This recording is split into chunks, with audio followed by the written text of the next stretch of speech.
Okay, I have about 90 requests to speak, so that times 2 minutes is about 3 hours. And,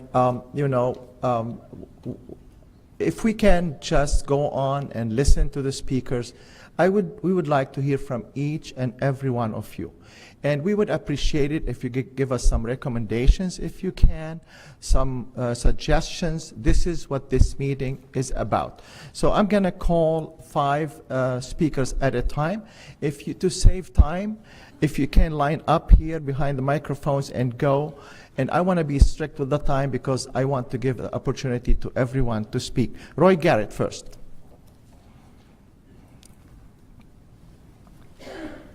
Thank you, Mayor. On your, I hope on your monitor is basically what I'm going to talk about. Yeah, it is here.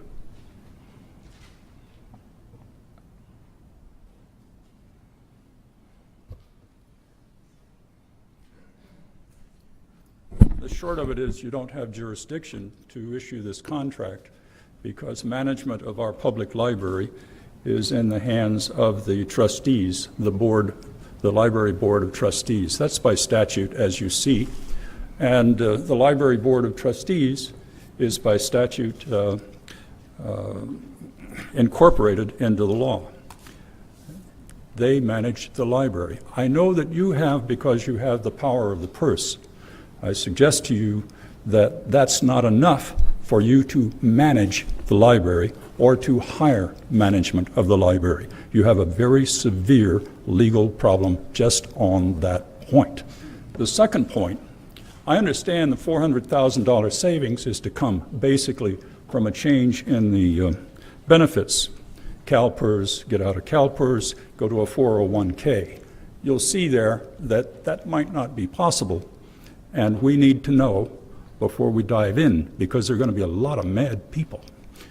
I request that if you go further in any kind of negotiations, you insist that one, the further legal work be paid for by LS&S, and there will be further legal work. You have to overcome these, and I think some other elements, labor, etc. But these have to be overcome because they'll come up later. And second, that we be indemnified for any and all legal costs, fees, judgments. And that includes the library board, who does not have the right to back off and say, please manage our library. They don't have the right to duck that public obligation.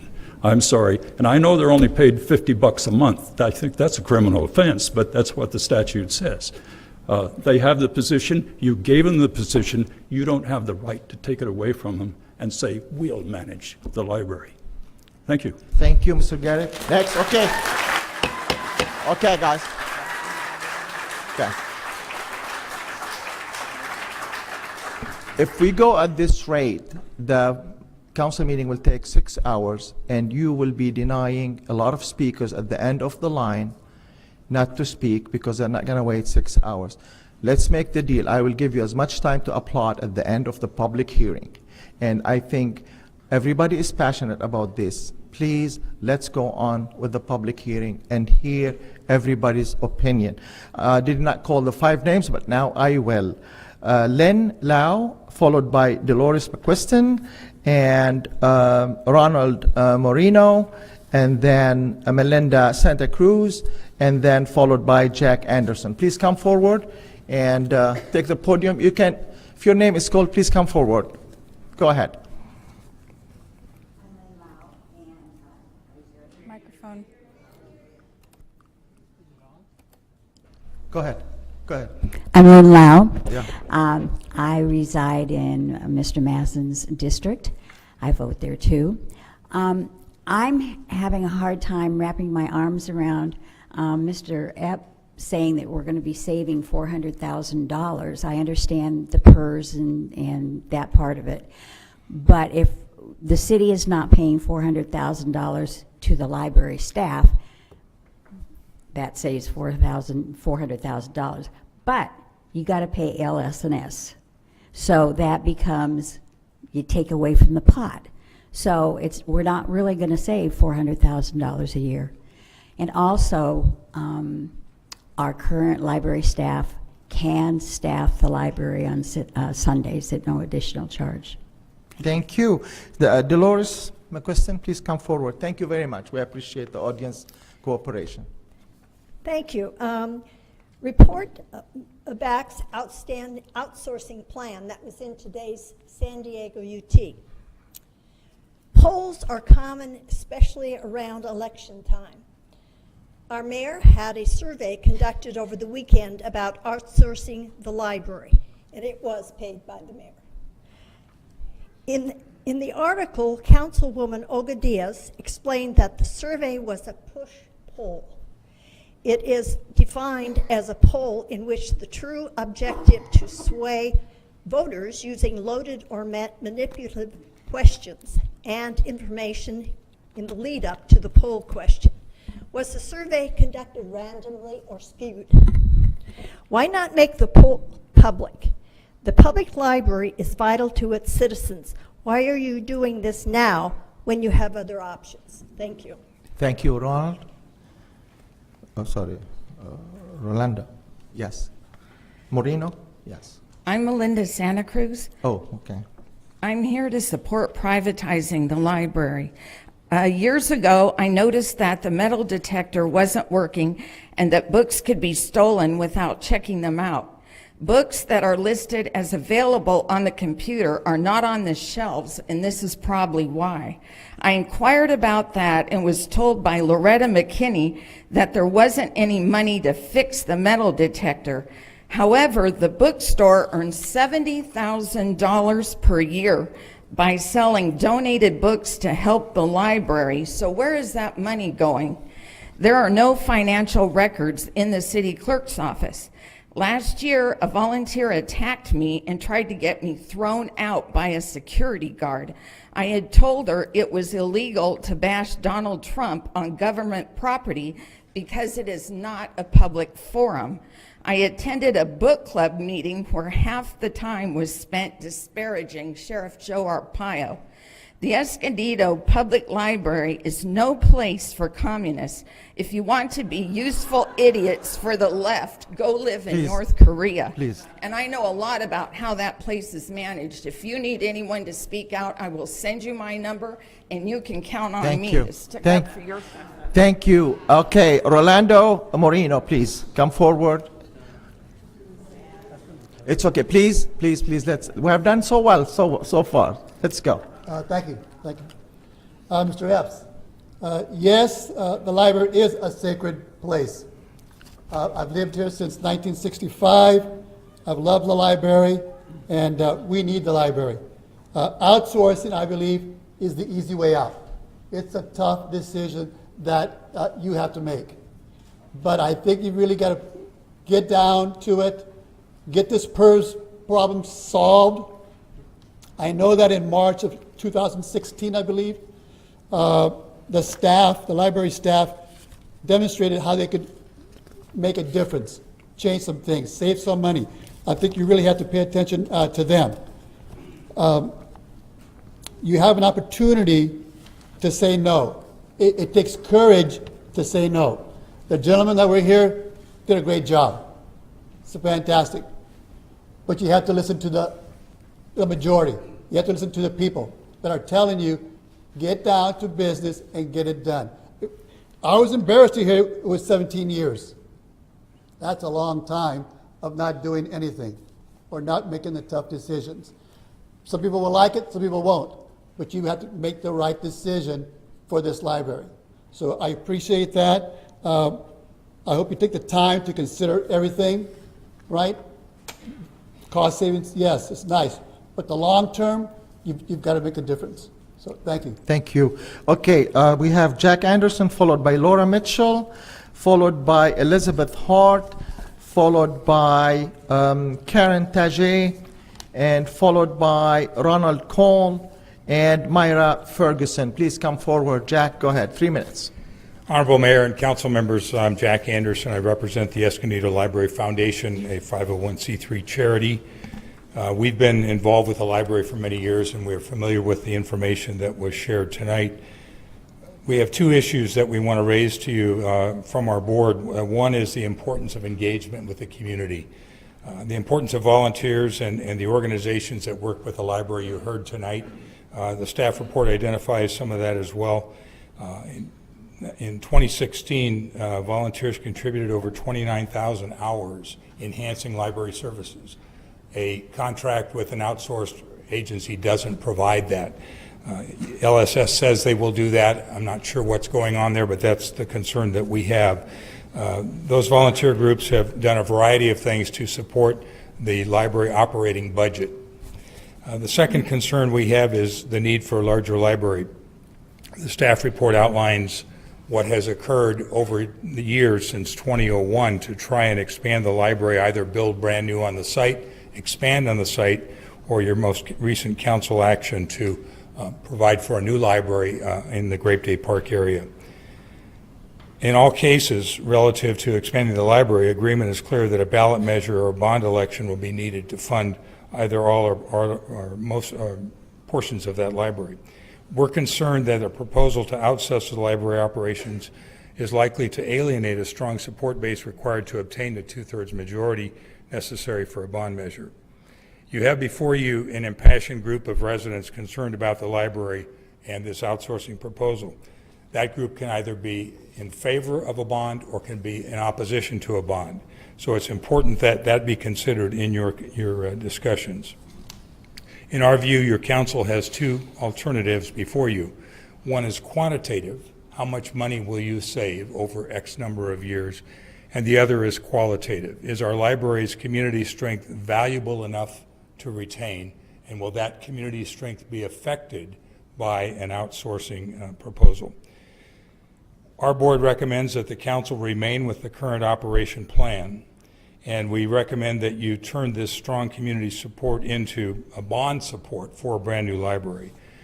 And we're recommending, as we have shared with you before, that that library be built sooner rather than later on land already owned by the city, not on land that we have yet to acquire, but that is commercially owned and potentially fraught with environmental remediation needs. If in your council's wisdom you act to proceed with an outsourcing contract, our board suggests that the contract include a requirement for LS&S to continue working with and building volunteers and community engagement as a critical part of their responsibility, and that the city manage that contract with a high-level staff member that has that passion and concern for the library and not just a contract that you run. Thank you, Jack. We appreciate it. Okay, Laura Mitchell. Oh, 1 second here. One second. I'm having problem with the podium microphone, and it's not me. So, okay, go ahead. Thank you. Honorable Mayor, City Council, I'm here as your past city librarian of 20 years. I am opposed to this contract for many reasons, but the loss of local control, it tops my list. Local control depends on communication and oversight. In the 6 years since my retirement, I've been a consultant working with libraries all across the state. In my very first contact with the Riverside County Library, it was obvious that the communication between the library director and the county was almost totally lacking. It took almost 2 weeks just to get a grant application signed because no one seemed to know who should approve it. If the grantor had not been forgiving with the deadline, that money would have been lost. The LS&S is very good at marketing itself, but this is not the only instance of poor communication that I've found. Library services are complex. Will you just take their word that services won't decline? Will anybody actually check and see? Some of you on the council may remember when the internet first became to public libraries. It was brand new. There was a big brouhaha over filtering. Most libraries did not filter. Our library board of trustees is empowered by state law to set policy, and they, the council, and I all agreed that in Escondido, the right thing to do was to filter. Who will set library policy with a private company in control? What if there is a disagreement between what the trustees want and what countrywide policy is with LS&S? This proposed contract is a mistake. It is an unconscionable loss of local control. It's wrong. Please listen to these citizens who use and appreciate our wonderful library. Thank you. Elizabeth Hart?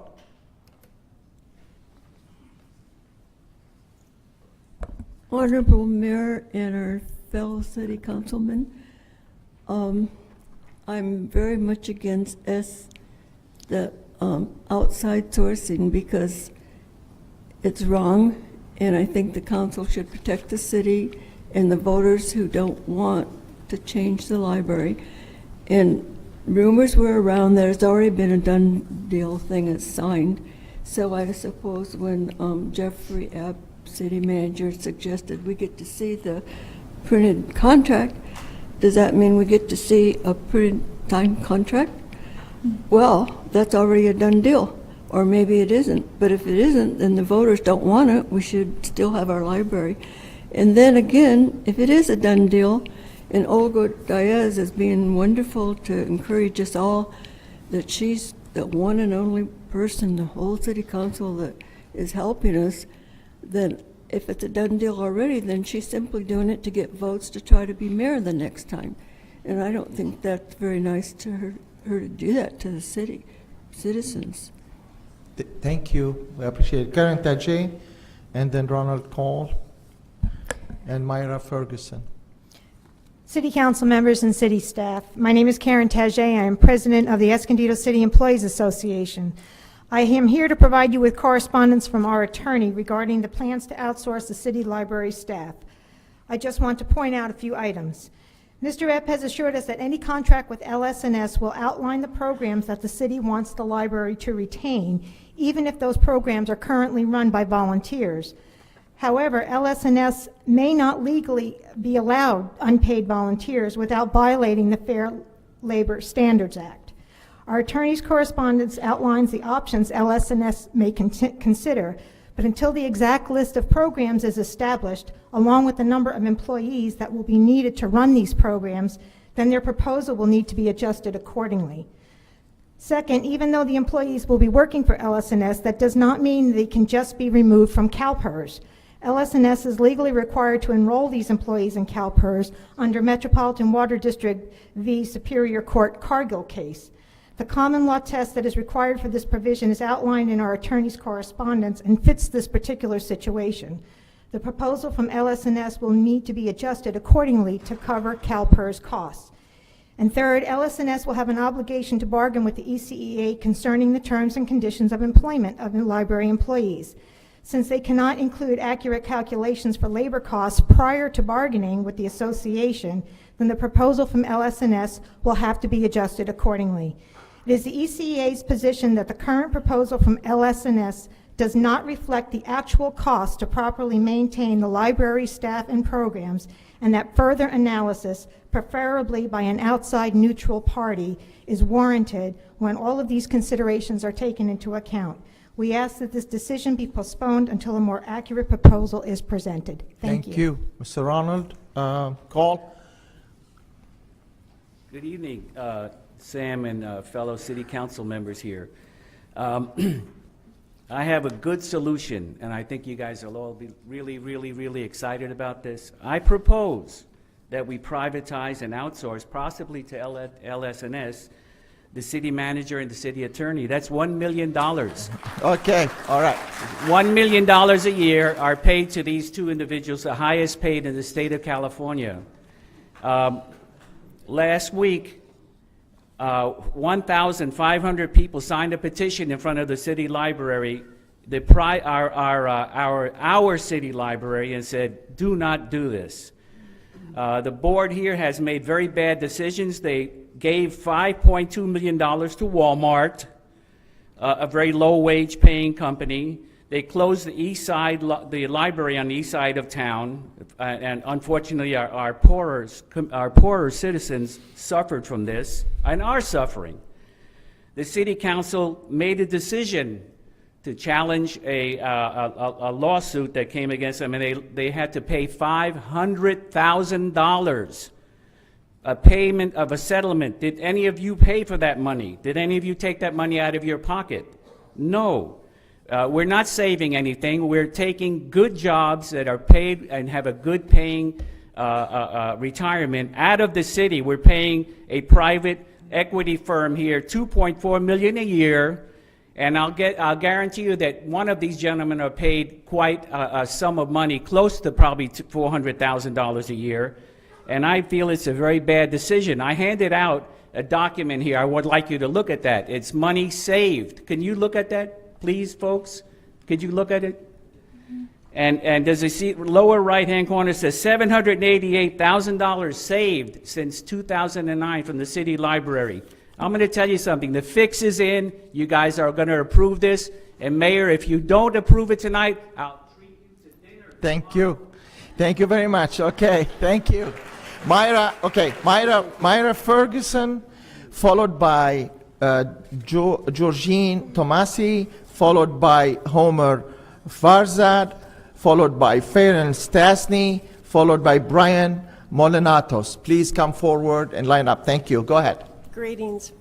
My name is Myra Ferguson, and I've been so fortunate to have wonderful libraries in my life. My education has been in Detroit, Michigan, where I had the fortunate experience to have a wonderful library. My brother is a judge in Michigan. My other brother is a physician in Maryland. I have raised 3 daughters in Solana Beach and Del Mar, and the libraries there were fabulous. Of the 3 daughters, 2 are doctors, 2 have married doctors, and all 3 are highly educated. My point is we need good libraries to go to and have as our second homes. The other point I want to make is I'm a master's degree teacher. Would any of you want your children to be taught by hourly employees? Because we teachers have so much training and exposure to how to teach and knowledge and how to impart it. Libraries play a great role in that. And the last point I want to make is I have 2 houses, one in Escondido and one in Carmel Valley, which is East Del Mar. When I'm looking for a house now, do you think I'm going to go to a city that has an outsourced library? I don't think so. It's very important to have a good library. And I just don't understand why the good people here in Escondido feel it's so necessary. So if it is necessary, please look for the County San Diego Library as a conclusion. We Thank you. appreciate it. Georgine Tomasi, please come forward.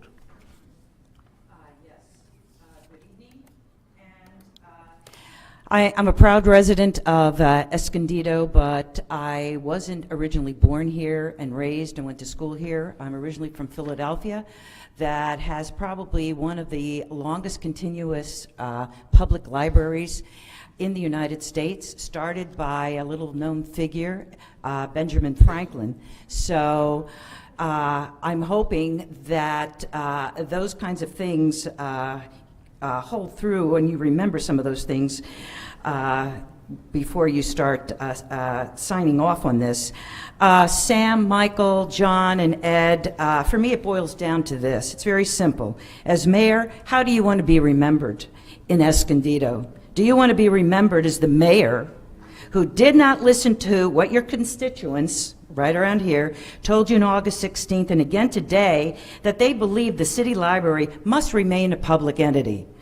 Do you want to be remembered as the mayor who saved a few pennies, and I mean literally out of a $100 million budget, it's a few pennies, $400,000, but lost millions in community support, volunteers, grants, fundraising, and also the help you will be needing in the future to pass a bond? Do you want to be remembered as the mayor who replaced professional, dedicated, knowledgeable librarians with part-time, transient, inexperienced workers, not dedicated, not knowledgeable about any aspect of running a library? Do you want to be remembered as the mayor who turned a public library into a warehouse where the city stores books? Before you and the council vote today, please consider what your vote will mean to this city.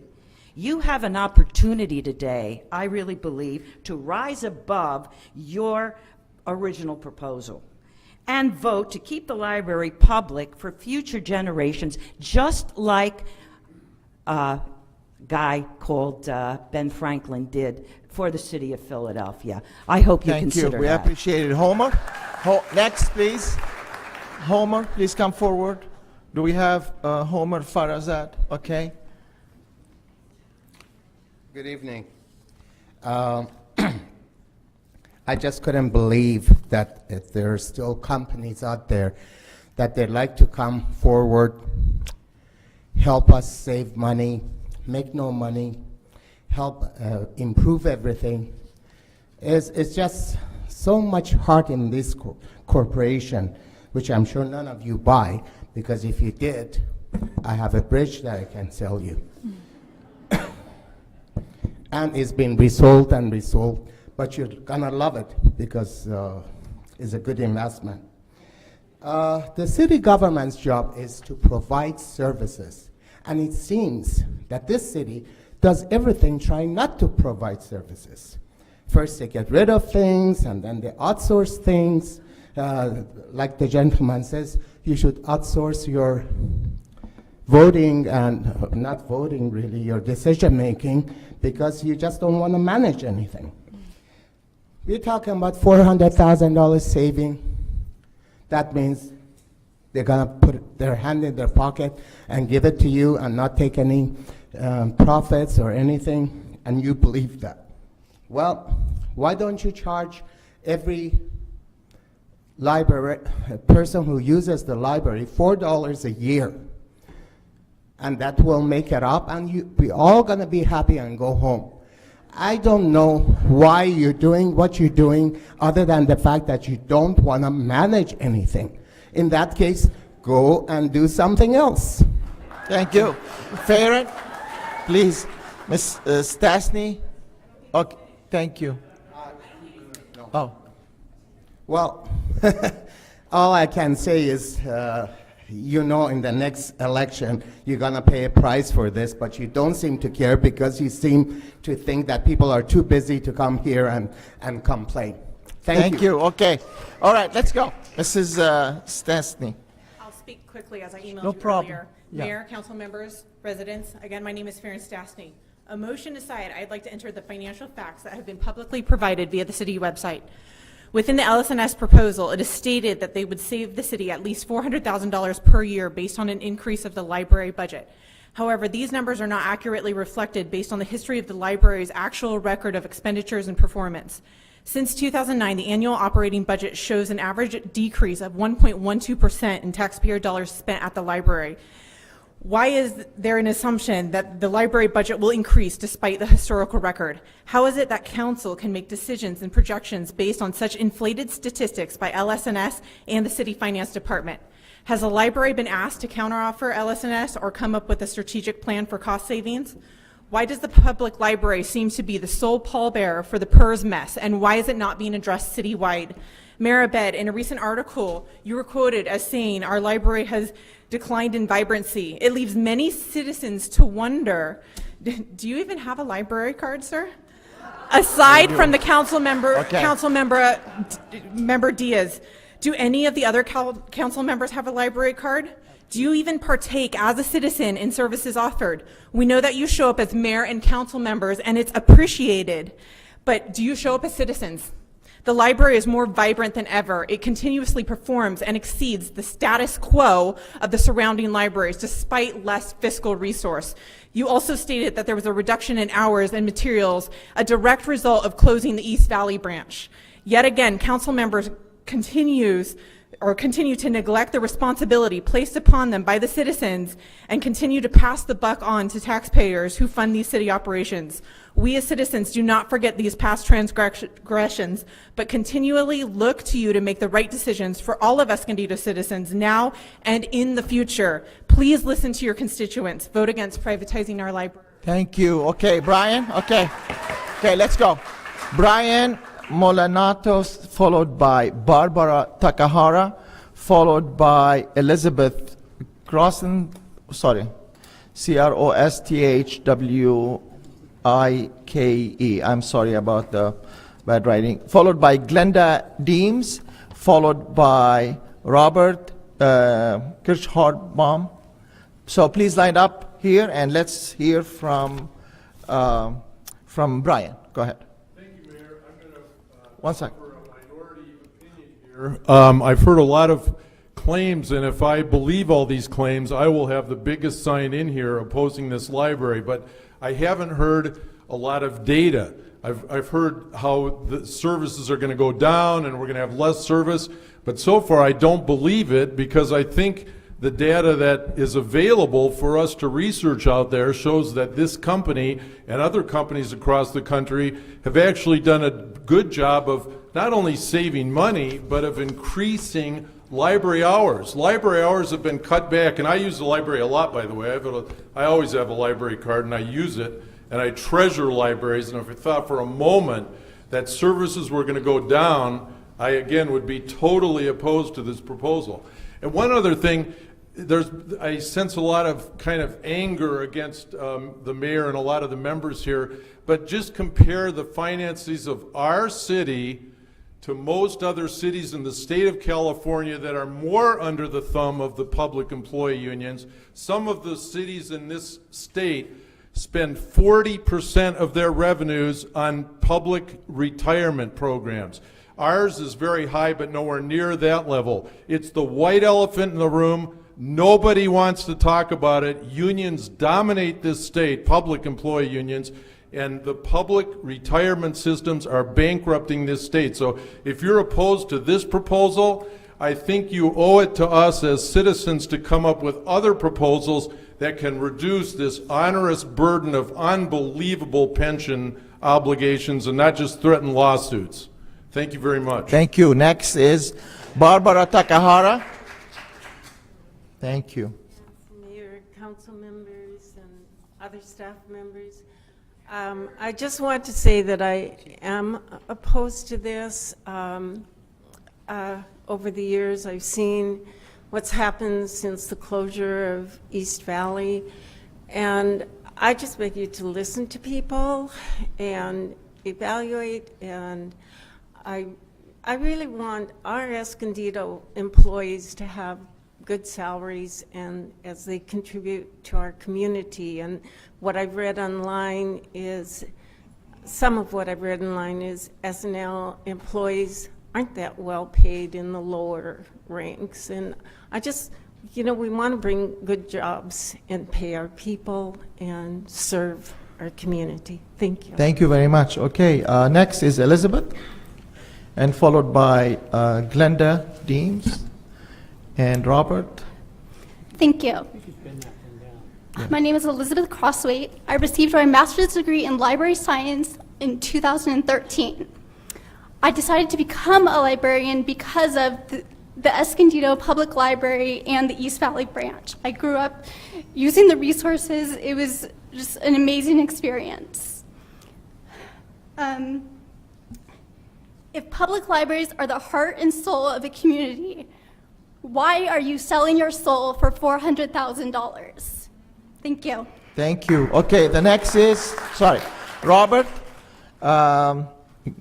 Glenda Deems is not here. Okay, let's go with Robert, and then followed by Charles Young, followed by Victor Stoiberg, and then followed by Erin Labonte McKee, followed by Bonnie Gell. Thank you. Please line up. Go ahead, sir.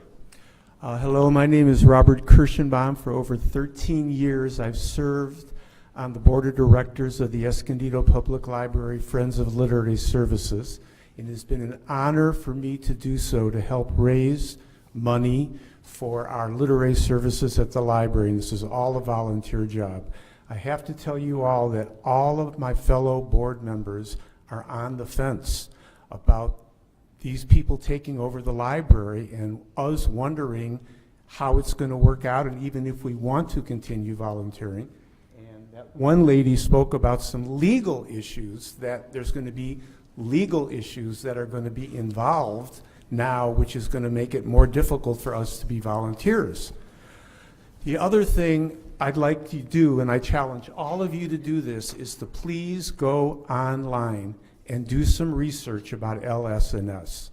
There are reviews about what they have done, and the patrons of the libraries and the workers at the libraries. Not all the reviews are negative, but the majority of the patrons of the library are unhappy, and more than that, the employees of the library are unhappy. I don't want this to happen here in Escondido, so please go online and check that out. Thank you. Charles Young, thank you.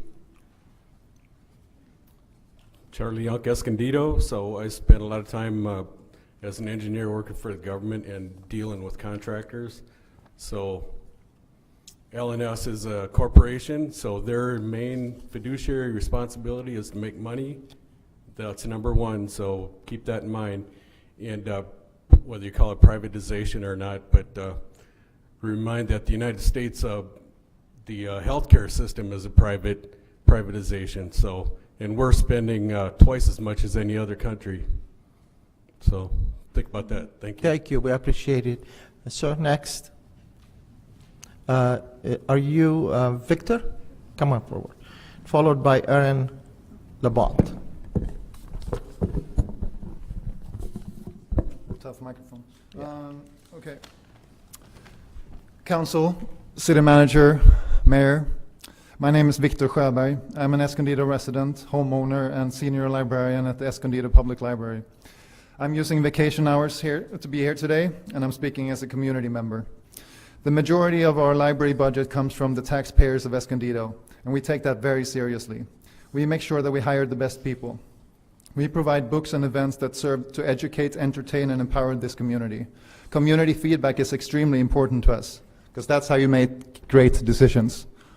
Up to this point, you have made no effort to seriously consider or address the strong community feedback.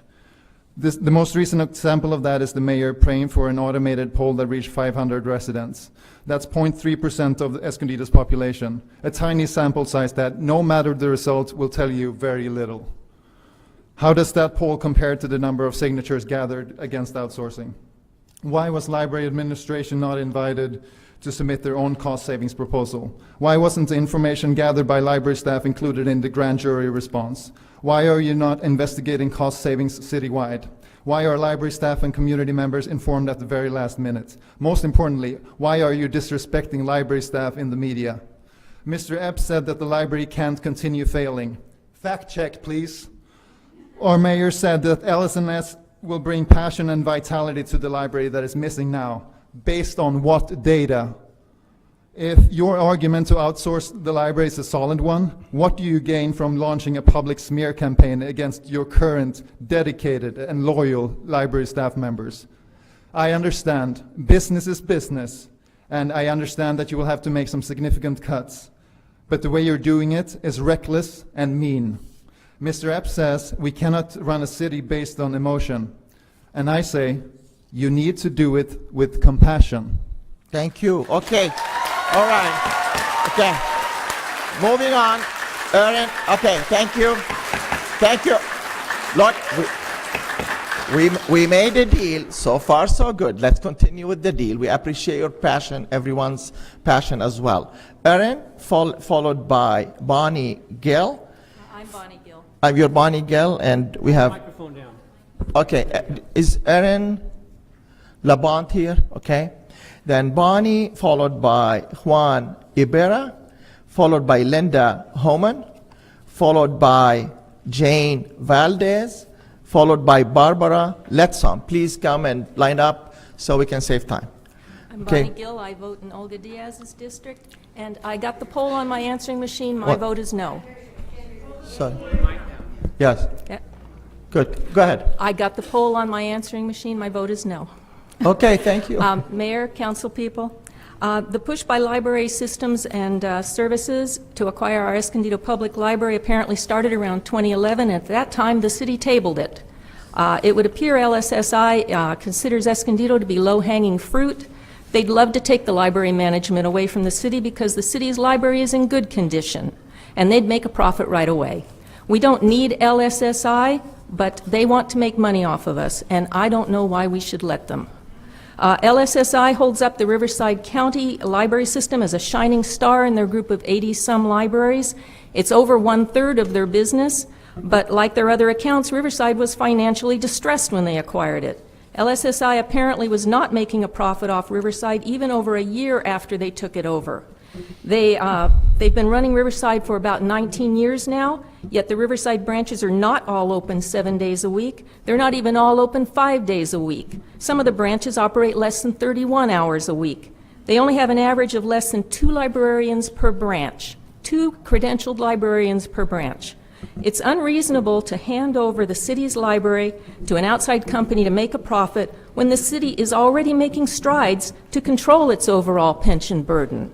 And it's disingenuous to say that the library staff's unfunded pension burden is significant or has a dollar amount attached to it that actually makes a difference in the grand scheme of the city's $190 million yearly budget. The city of Escondido built itself a fine city hall. They built itself a fine new police and fire building. We hope one day soon that the city will build itself a fine city library.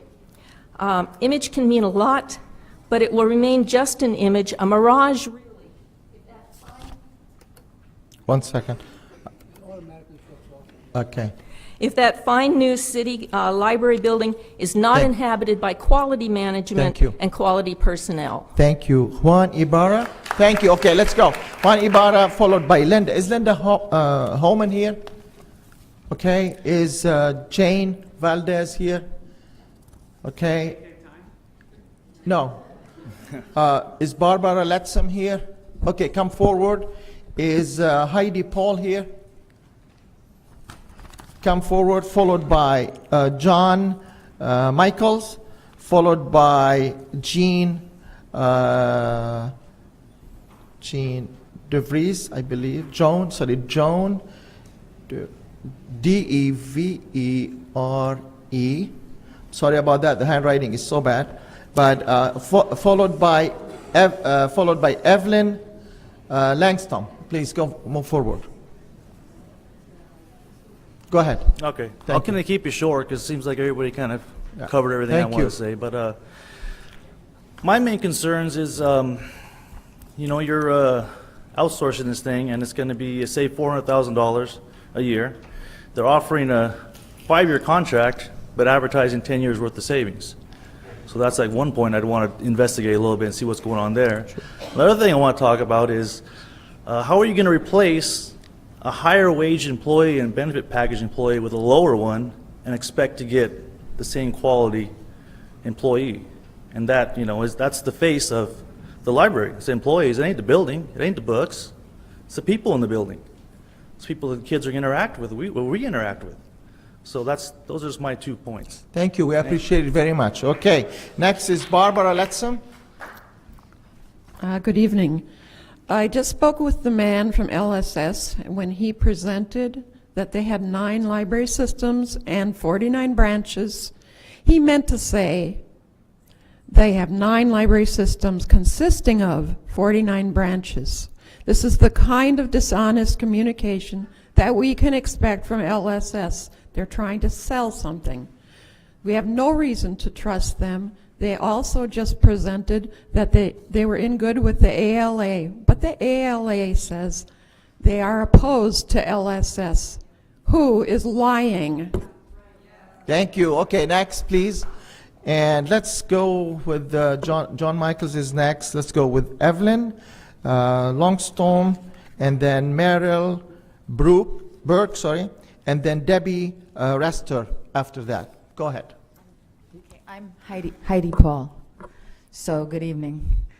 Do you have me down there? Yeah, you called her name.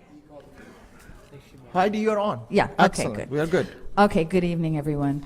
Mayor Abed, last week I asked you to be our hero and keep the library public, and this week I'm not so sure that's going to happen. And why do I feel that way? Because you were quoted as saying, I believe our library has declined in vibrancy, and you said we need to run the city with common sense policy.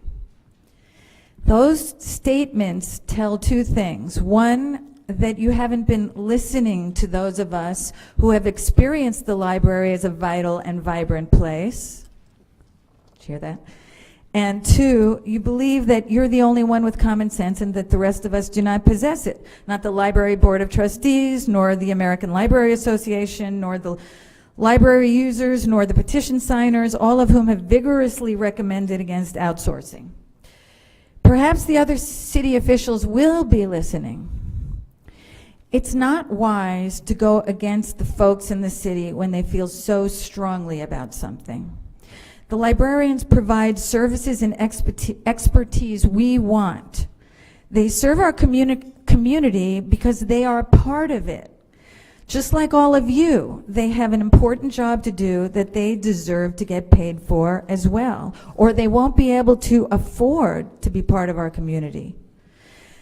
And Mr. Epp, I don't think it's ironic that I won't be voting for the library bond if you go with LS&S. I don't think there's any irony in that because it's a natural consequence of being disenfranchised by those who run the city. If you outsource, we will be following the progress of LS&S's version of our library, so please make sure you have properly thought out the decision beforehand. Thank you. Okay, John, come forward. Evelyn is next, and Meryl Burke is after that, and Debbie Rester after that, and then Tanya Bowman. Please go ahead, sir. Thank you. Good evening. My name is John Michaels. Go ahead. My name is John Michaels. My family and I have lived in Escondido for more than 45 years. We've used the library consistently. I'm a former newspaper journalist and technical writer, so I see things in an objective rather than an emotional manner. I appreciate the fact that the city is trying to save money. I don't think that this is the proper way to do it. I think that I'd really like to see more options considered. This seems to be an almost stealth option, is my main objection to this thing. It's really needs to be explored more. And I think there probably are other options that are at least worth considering before any contract is signed, although I would indeed like to see what sort of contract the city does propose, talking to LS&S. That's my presentation. Thank you. Thank you. Very much. I appreciate it. Okay, Evelyn? Or whoever next, just state your name so.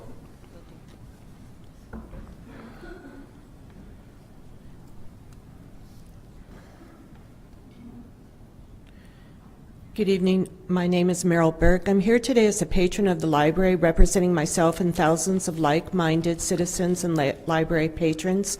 Since becoming aware that the City Council was considering outsourcing the library to LSS, I've been disturbed and concerned about the future of our library. With that in mind, I began reading and learning what I could about the idea behind outsourcing. I set up a petition online, gathering almost 800 signatures. Other volunteers have gathered approximately more than 2,000 signatures from citizens of Escondido, and I'm here today to point out to the council and city manager that their plan does not have a wide-based support, but in fact has wide-based opposition to outsourcing. If nothing else, I implore the council to take a few steps back and gather more information and more public input concerning what is best for the Escondido Public Library. That means if any decision was possibly being considered today, whether to go into contract with LSS, it should be tabled until the matter has been thoroughly investigated and explored. It would seem that the esteemed City Council and City Manager would recognize the people's will and people's concern regarding this matter and not rush headlong into a contract. This is not a matter of politics as far as conservative, liberal, or independent, but a matter of pure concern over giving away the running of the library to a private company. Keep in mind there are people expressing their opposition against this plan on both sides of the aisle.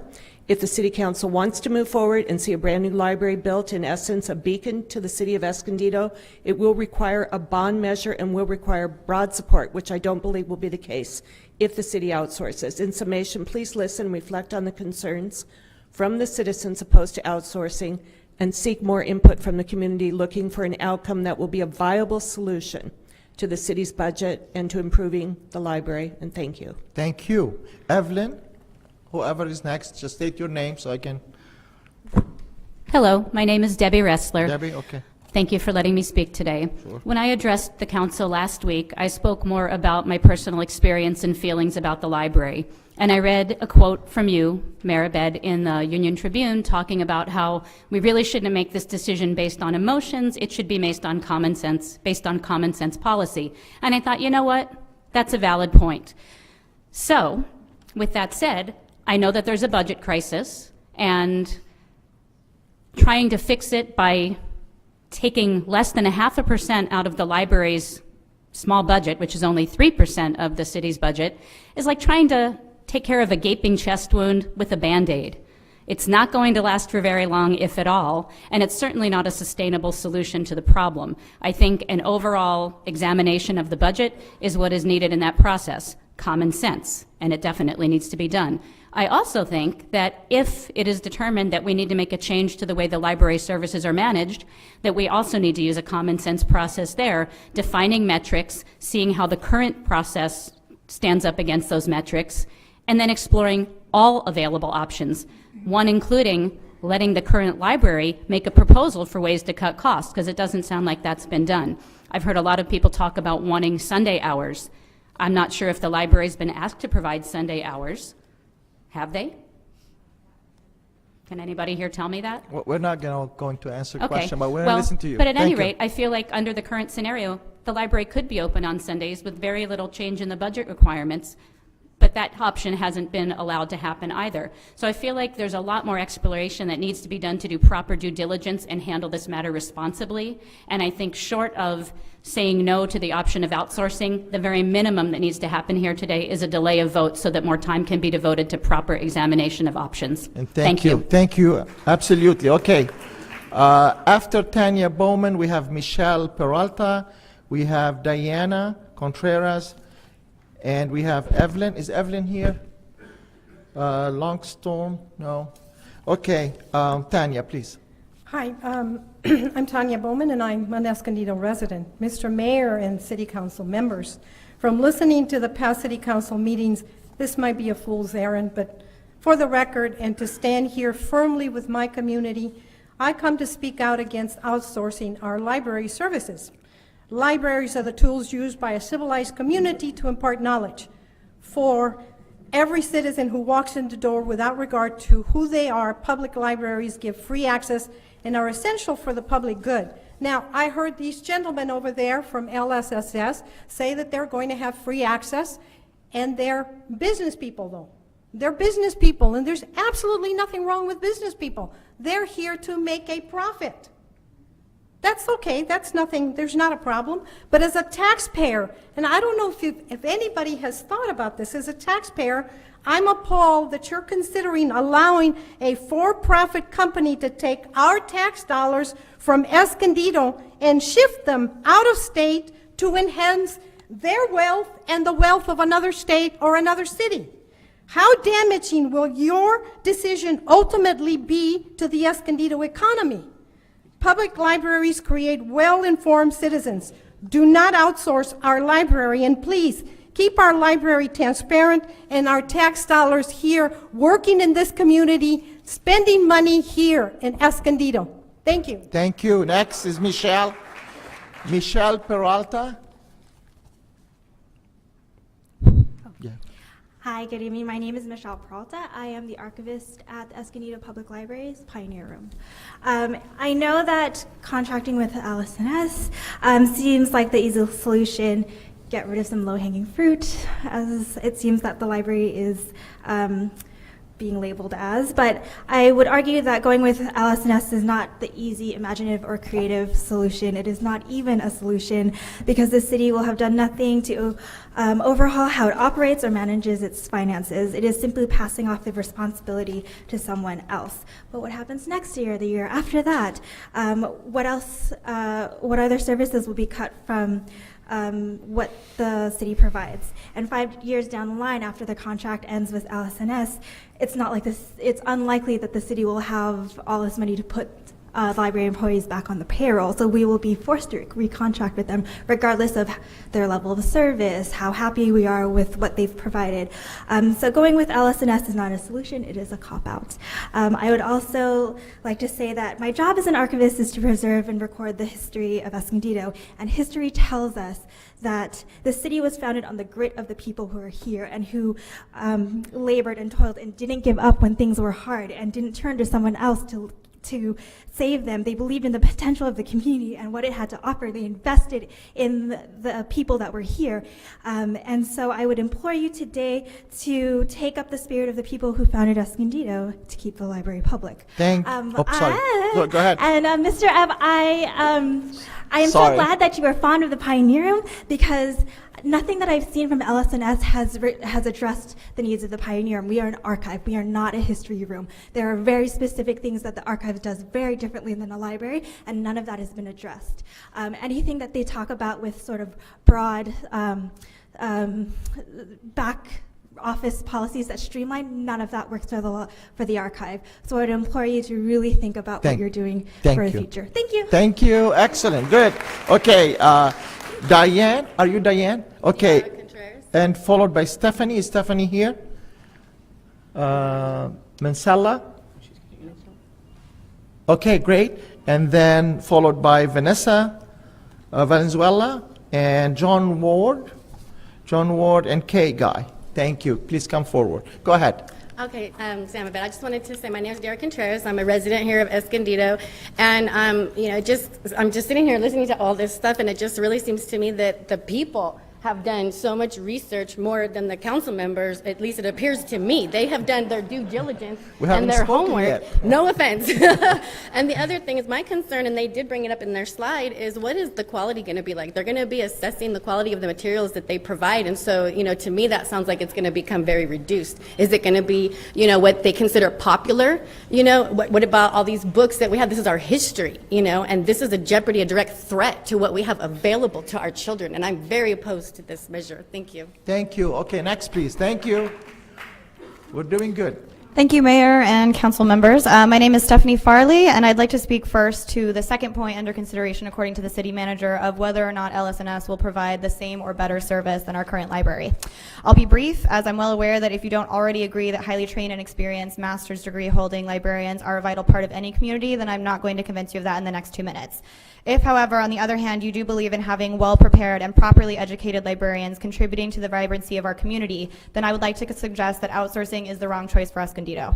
Readily accessible information on library personnel for LS&S's prized Riverside system shows that they employ, on average, less than one master's degree holding librarian per service point.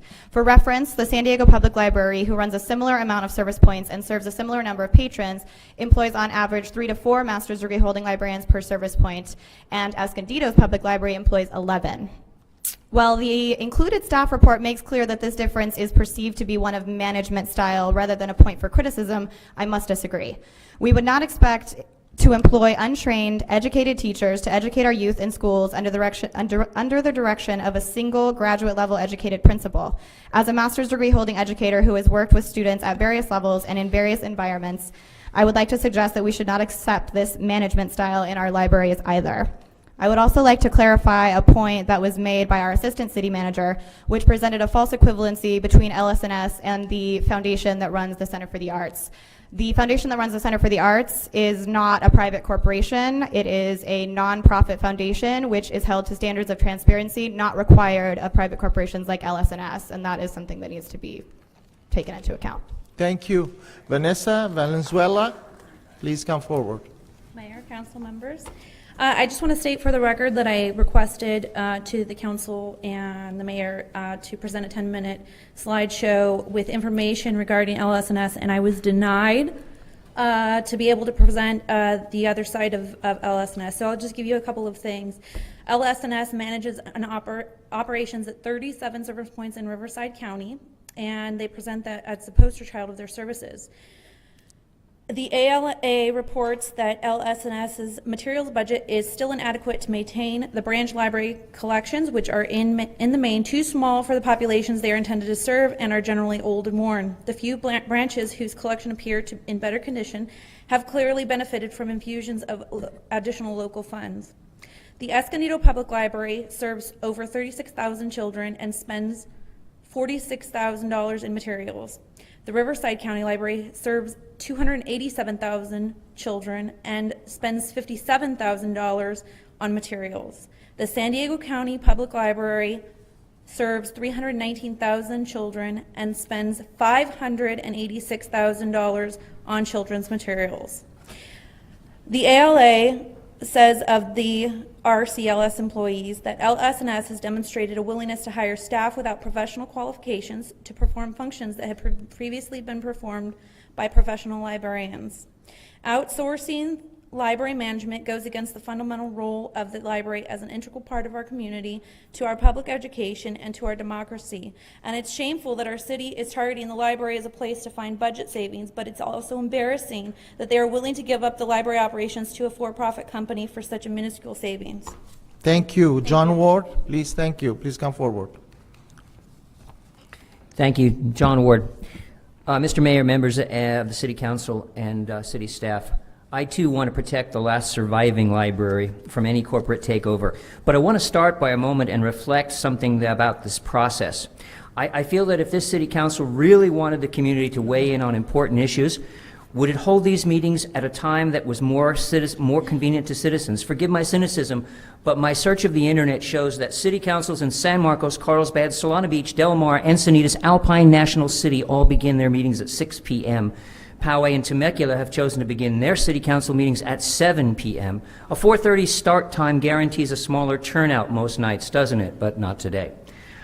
So it begs the question, are you really committed to input, or is it really just a routine that you reluctantly are forced to tolerate? If I thought that my opinion and the opinion of others would have any bearing on your decision, then I would mention that San Juan, Texas, took back their libraries after 5 years of LS&S refusing to divulge their profit margin. If I thought that it would matter to you, then I would share that Calabasas, California canceled its contract with LS&S and then immediately saved $68,000 in its first year. For all the passion and commitment that you see before you, I'm sadly pretty sure that your minds have been well made up long before this meeting began. Currently, bloated Escondido city salaries have been in the news. Are we really looking in the right place when we look to save city money? And finally, those of us who remember the demise of the beautiful East Valley branch are right to fear the council's true commitment to library services. Thank you. Thank you. We appreciate it. Okay, next. Okay, gonna go back. Okay, are you Ruth? You're Ruth, right, Weber? My name is Kay Guy. Okay, Guy. I'm sorry. Okay, and then is Ruth here? Okay, and then followed by Neil Griffin, followed by Felicity Carroll, followed by Benjamin Camp. Thank you. Please come forward. Okay, go ahead. Mr. Abed and City Council members, my name is Kay Guy. I'm a 35-year resident of Escondido. I'm actually going to cut some of my remarks because I'm really impressed by the way the community has expressed some of the same things I wanted to express. I'm a public school teacher, second grade here in Escondido. We've raised 3 adult children. We've used the library system extensively, including the East Valley Parkway branch. I know how valuable it is to have a local library run by local people who understand our community. The main concern I want to express tonight is that we were one of the 500 households that received that robocall on Saturday. We weren't home. That meant that our old-fashioned answering machine attached to our landline phone recorded it. So just for the record, we would have voted no. Thank you. Not being home meant that we heard it, and I got to listen to it more than once. And what I discovered was that was not a survey. It was a piece of electronic propaganda. If someone heard that without having background information, they would have voted for the idea, for the proposal. There were 5 arguments given for the proposal and kind of maybe 1 argument against the proposal, and then people were asked to push 1 or 2 to express their vote. Really? The best you could come up with for the against side was saving dollars over workers' interests?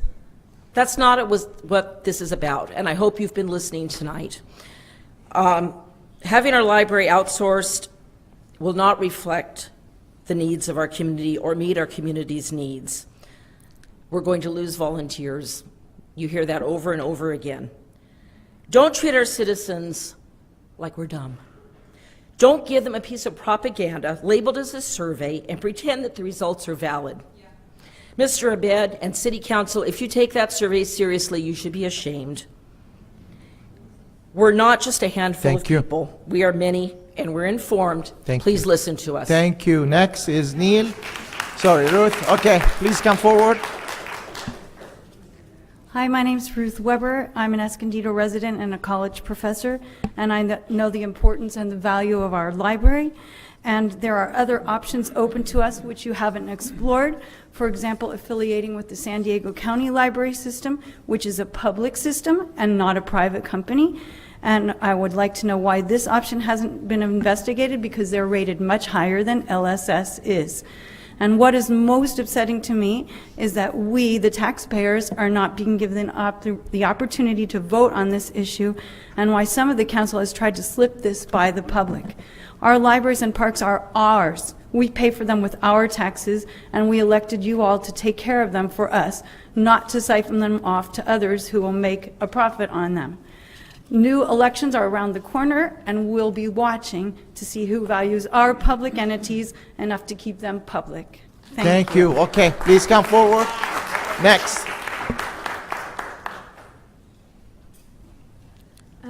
Hello, I'm Felicity Carroll. Thank you. I've grown up here and lived here all my life except for going away to college. I've just come back.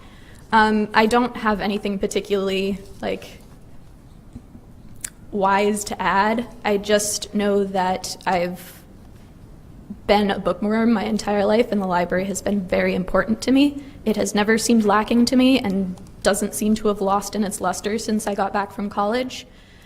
My mother is a worker for the library, and it's hugely important to her. She's also a citizen. She benefits from the payment that she receives for her services at the library. I think she deserves it. I think it's good to be employing our citizens for public service that benefits the public. Sorry this isn't more prepared, but That's okay. it's important to me. And it's important to my family. It's important to many of my family's friends who also work for the library. And I think it's important to listen to the citizens and their feelings on the matter. Thank you. Yeah. Thank you. Thank you. Thank you. Excellent. Okay. Neil, go ahead, followed by Kathleen Melonotus, and then followed by Benjamin Camp and Anna French. And, okay, Jessica Sherman, I think. Go ahead, Neil, sorry. Good evening. I assume that you all had the opportunity to look at the email that I sent you today. We did. And I appreciate that. I appreciate the ease with which we are able to do that. And I did read the entire staff report, and I want to compliment Jeff and city staff for doing a wonderful job on the staff report, because that's what it is. It's a staff report with a sales pitch mixed into it. And I think we should follow the direction of the city manager. And that is ask ourselves a very basic question. Are library services sacred to this city? So he said that's a key question, Jeff, and I agree with you. It is a key question. And I appreciate the fact that staff has stepped back and said, it's up to you all to make up your mind. So he put a key question before you. Are library services sacred to this community? There's no doubt. I've never seen anything like this. In 27 years of closely following Escondido politics, and anybody who's going to be upfront about it is going to agree, there has never been this outpouring of passion and support for a city service. Not for the cops, not for the firefighters. I've never seen anything like it. And you all, I just have to tell you, and this is the point that I made in my email, I don't think you have the the ethical ability to turn your back on what you're seeing happen before you. This isn't a close call, guys. I'll disagree with one thing Jeff said. This isn't hard. This is the easiest decision we've ever asked you to make. And I'll tell you right now, Roy Garrett's rarely wrong. I've never known Roy to be wrong. So he's laid it out there for you. And what he didn't say was he will lead the legal charge. Okay. And I know we have very capable services, but you have a lot of issues here. And I'm sorry for the gentlemen that are here tonight. I don't want anybody to feel beat up. I don't want you to feel beat up, and I want you to feel, the library services to feel beat up. But this decision's been made for you. You represent these people. They've spoken loud and clear. This isn't hard. Pull the lever, guys. You know what to do. Thank you, Neil. I appreciate it. Okay, next. Okay, let's go. Okay.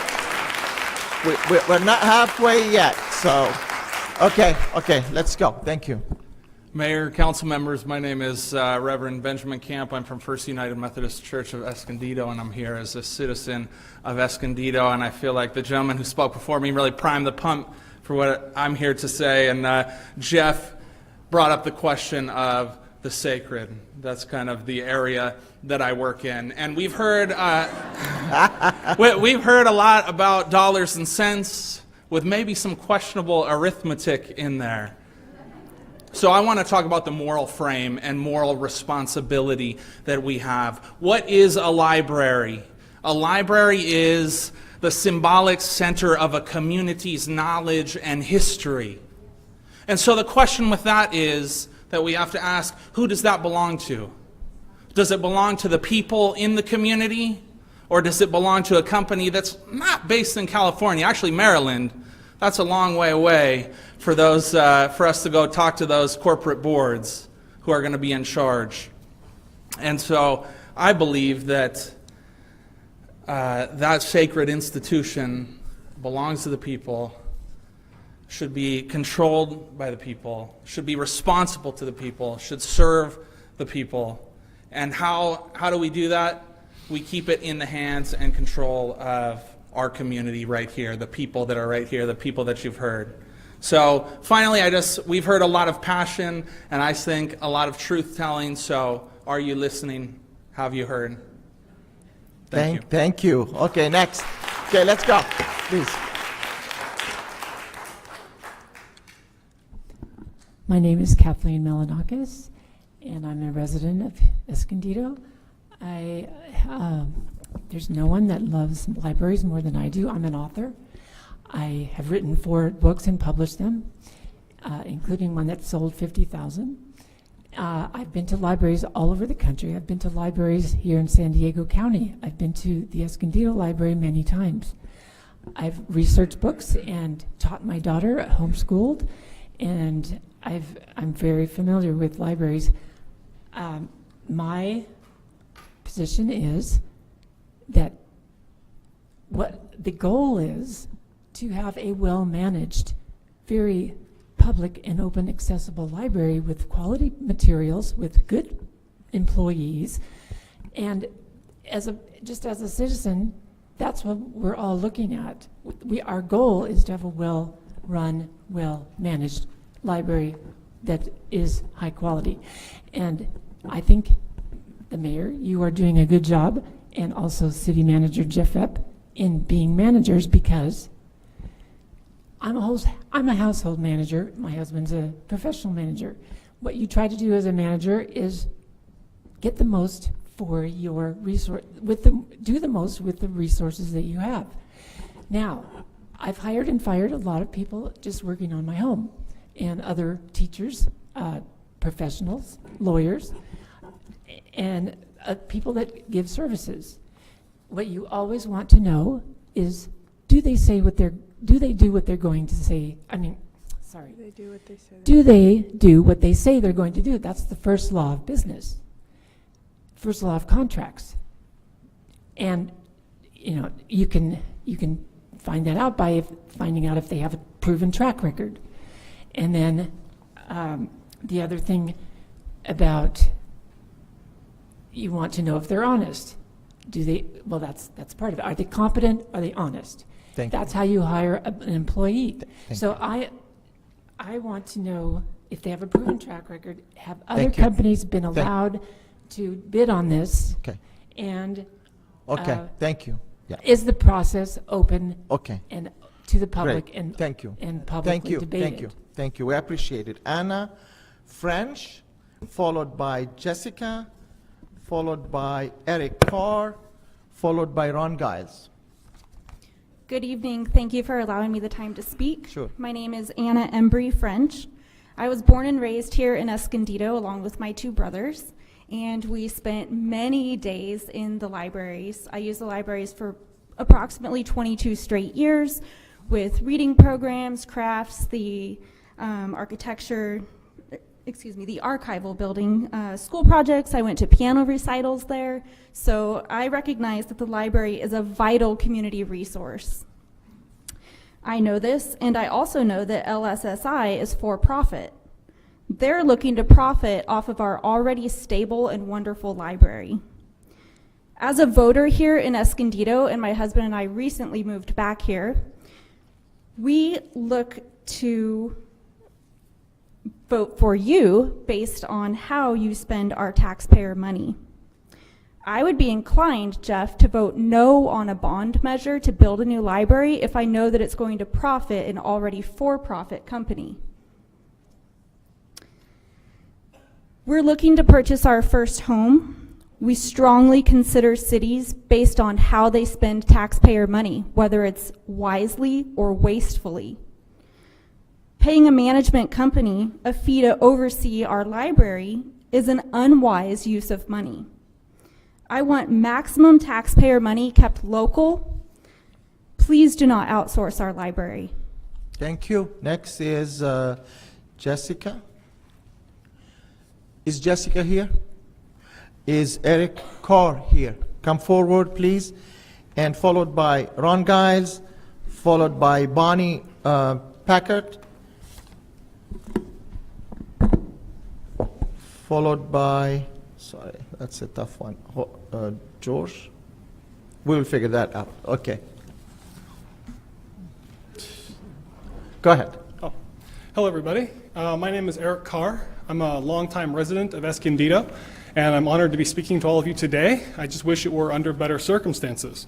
I strongly oppose this measure, basically because the entire process from top to bottom has been unfortunately planned and terribly dealt with. There's been no proper cost-benefit analysis that has been run. I see that we're supposed to save $400,000, but you're not taking into account certain other intangibles. For example, volunteers aren't going to work for a for-profit company, and taking into their specific man hours isn't taking into account what we're receiving as benefits. When you change it over to the outsourced company, we lose all of that. Additionally, you want us to vote for a bond at some point in the future? You really want us to pay for a library? We might as well build the Chargers a new stadium. We're literally outsourcing a bunch of extra money to go somewhere else. And that's not something that we collectively want to be doing as citizens of Escondido. Additionally, this entire process has been nothing but secretive from the beginning. It wasn't for Olga Diaz bringing it all out, and we wouldn't even be here right now. And the reason you don't want to do this is because you're worried about it. You knew it wouldn't be popular. Kind of like the Republicans passing their health care bill. You knew the voters wouldn't like it. And you know what? Congratulations. You all were right, because here we are. Okay. So I'm not here to appeal to your compassion. I'm not hoping that you'll do the right thing. No, I'm hoping that you'll recognize the political situation that you've put yourselves in and do the smart thing and vote no on this. Thank you. Thank you. Okay. Next is, please, come forward. Bonnie, followed by Ron Giles, followed by Joyce Blue, I believe, and then Christine Jackson. Come forward, please. Hi, I'm Bonnie Packard. I'd like to thank Mr. Epp for his insightful summary of the questions that the council needs to answer.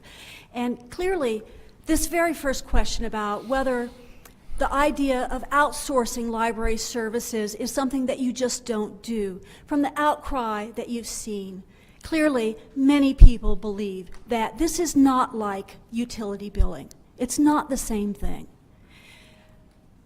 I'd also like to speak for a group of people that you won't hear from today. Those of us here have gone through the city staff report, we've looked at the pros and cons, we've tried to understand the point of view of the city and what LS&S is offering. But there's another group of people who will not do that. They'll hear only the one line that says, Escondido outsourced their library operation. And those are the people who are considering moving into Escondido. They will only hear that one line. They will not research that issue. They'll only hear that one thing. People who are well-paid, highly skilled workers, people who are well-educated, will look at this question and they will see, like my peers who hear only that one thing, Escondido outsourcing library, and that is enough. They don't hear all the details. They just hear that one thing.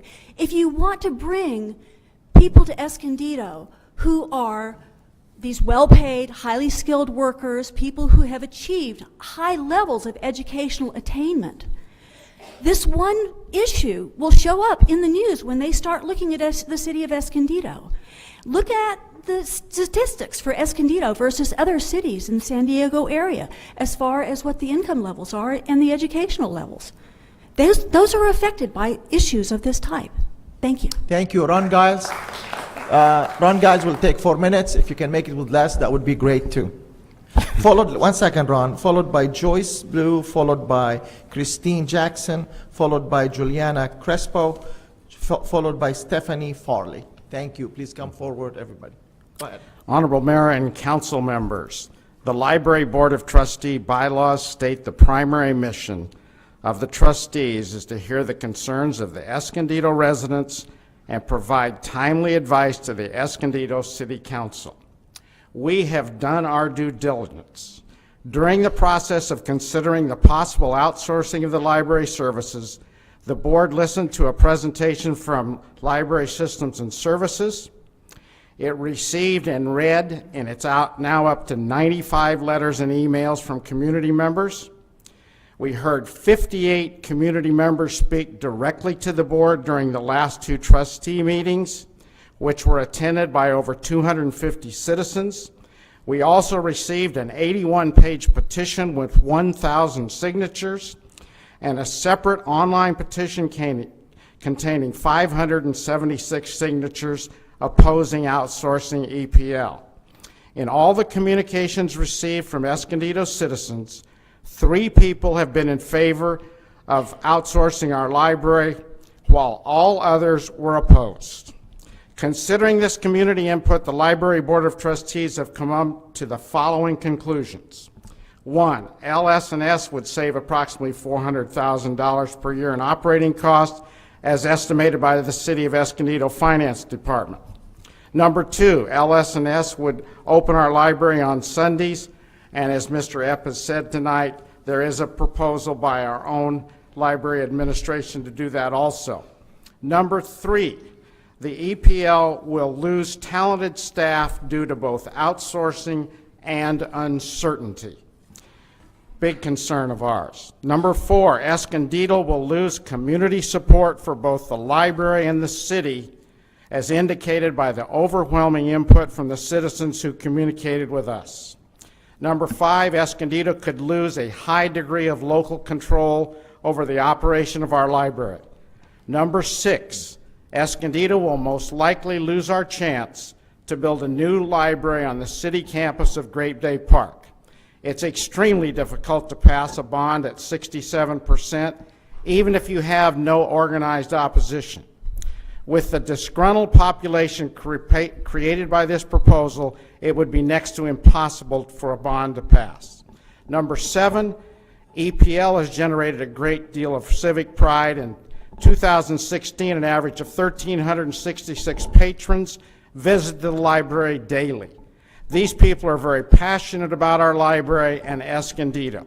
Some of this would naturally be lost if we change, as indicated by the citizenry. Number 8, privatizing EPL would jeopardize volunteer and public monetary support. Many citizens have stated they would no longer financially support or volunteer for a for-profit company. In 2016, EPL had 218 individual volunteers, with a total of 29,080 hours of support. If you use grantspace.org, that's $701,991 worth of effort that we're getting. The last point is the city is in danger of losing the support of the Friends of the Library organization, which annually raised $75,000. That consists of 282 individuals. In conclusion, the trustees all want a positive image for the city of Escondido. We all want to be a very welcoming community. EPL has been a significant part of this positive culture for a very long time. A city campus at Great Day Park that includes a new library would greatly enhance community pride. It appears that by outsourcing our public library to LS&S, we would potentially risk giving up too many positives in order to save a small percentage of the Escondido budget. At the last Board of Trustees meeting on August 8th, the trustees voted unanimously against this proposal to outsource the Escondido Public Library to LS&S. We have done our due diligence by listening to the public and therefore recommend the Escondido City Council reject this proposal. Thank you, Ron. Thank you. Okay. All right. Please come forward. Sorry, what's your name? Are you Joyce? No, I'm Christine Jackson. Christine, 1 second. Is Joyce here? I don't think so. 1 second. And is Juliana Crespo here? There we go. And is Stephanie Farley here? Okay, thank you. And Laura Hunter also is next, followed by John Redman. Thank you. Please come forward. Go ahead. As I said, my name is Christine Jackson, and please excuse my back, but I want to start out my 2 minutes with a quote from the LA Times newspaper in 2016. If you're looking for a sign that local political leaders are intent on giving up all pretense of working for the public interest, look no further than the outsourcing of public library management. Now, I heard a lot of fancy words from LS&S. I wrote some of them down, like their intent about analyticals, measured outcomes, matrices, even virtual reality. I don't know how that works into a library, but that's what I heard. And I was just thinking, why would we care? What we have now is the management fee that this company is going to take, and you don't have to pay for this pensions. And I thought, well, how could I even convince you that what you would save in money is, I don't know, it's just not tangible. It's like the library is what, a business entity? It's like we need to protect libraries. LSS is a for-profit company, and I was thinking about what Victor said, who worked at the library, and he said it's just a process that has become mean because there's really no respect for libraries. You treat it like, you know, the dog control people. And these people have worked for advanced degrees for many years, and someone also said on the city council, I don't know who it was, well, if a fire breaks out in your house, what are you going to do when you call 911? Is a bookmobile going to show up? And so that's why I think Escondido is for everyone, and it's not a bottom line decision. So just please make the right decision. Thank you. Excellent. Okay. Please come forward. Thank you, Mayor Sam Abed, City Council. My name is Juliana Crespo. I'd also like to thank Mr. Petrick for his presentation and LS&S for their presentation as well, because I believe in communication and transparency. I've listened to a lot of comments here, and I'd just like to make the note that we're not all enemies here. We're all here because we care about Escondido and what happens and how our tax money is used, all of us, all of you, all of us. I understand the need to be financially responsible. You have difficult decisions to make. I have to make decisions like you every day in my personal profession. I understand that. When scrutiny of a public service provider paid for by taxpayer money comes under scrutiny, the process should be transparent. It should include unbiased investigation of options and open invitation for public discussion. It's different from other types of financial decisions that have to be made. I understand that many of us have spoken with great passion and sometimes have repeated points that you may find invalid or not to the point of the decisions you have to make. But the message in those speaking is one of concern with this process and with the options being presented. And please don't let that become lost because of the manner of the presentation. First, as a tax-paying and voting resident formerly of Riverside County, and now a current tax-paying and voting resident of Escondido, I would like to make the point that the decision to privatize in Riverside County was only to keep the libraries open. It was the only decision, and the alternative was closing down the libraries completely because of the dire straits of finances there. That is not the place we're in here today in Escondido. At least that has not been communicated to the residents here, if that is the case. The other point I'd like to make is that the staff report shows the depths and the thoroughness of your investigation with LS&S. I applaud you for that, but I'm concerned because I don't see the presentation and the thoroughness of other options from the county library systems, from the city library systems. I understand there may be concerns with those investigations, but I don't see a presentation here from those people. And the staff report did not show that any of you had sat down or met with any of them to even understand the options. I saw inference from what the services are that they provide, but I did not see a presentation from them or from any staff members today. And I know my time is up, but may I finish? Please, no, we have to be fair to everybody. Okay, I appreciate your time Thank today, you. and please don't let the messages get lost because of the presentation. We appreciate your message. Thank you, Christine. Sorry, you are. That's okay. Come forward, sir. That's okay. And you are John Redmond? John Redmond, yeah, Yes. I'm Escondido resident, library patron. I really use the library a lot. I appreciate it. And I would like to just thank you all for being here and listening to us. I'm speaking in opposition to the outsourcing because of several reasons. I don't want to see Escondido residents lose control of an important city resource. I don't want to see our local tax dollars go to a corporate organization in Maryland and not stay here in our community. I don't want to see our library systems be accountable to any person or corporation other than the public they serve. Turning management over to a firm that has to add its own profits, which they don't have to disclose, and add that to all the other expenses incurred by running a library doesn't seem to be a path to me to improve library services. The money still has to come from somewhere, and to maintain the physical plan, acquire books, magazines, and otherwise run the library, how can a private firm come up with all this extra money? Well, they're going to cut mainly the retirement. That's the biggest, looks like the biggest savings they're going to make. But in general, they're going to have to cut benefits for the employees. Employees that were employed by the city are now going to be employees of LS&S. And a lot of them are not going to be happy about that. And this sounds like the meaner and leaner philosophy that a lot of corporations engaged in, especially during the recent recession. And what happens with that is they try to squeeze more productivity out of their employees with less benefits. They reduce benefits and they require more productivity. They spread them thinner. And this decreases morale, which inevitably leads to poorer service. Thank you, sir. Thank you. We appreciate your comments. Thank you. Laura Hunter, followed by Christine Jackson. She's already spoke. Thank you. And then Paul McNamara, and then Neil Hook, and then Greg Dean. Please come forward. Okay, 1 second. Is Paul here? Yes, Paul is here. And is Neil Hook here? Neil is here. Okay, great. And then is Greg Dean here?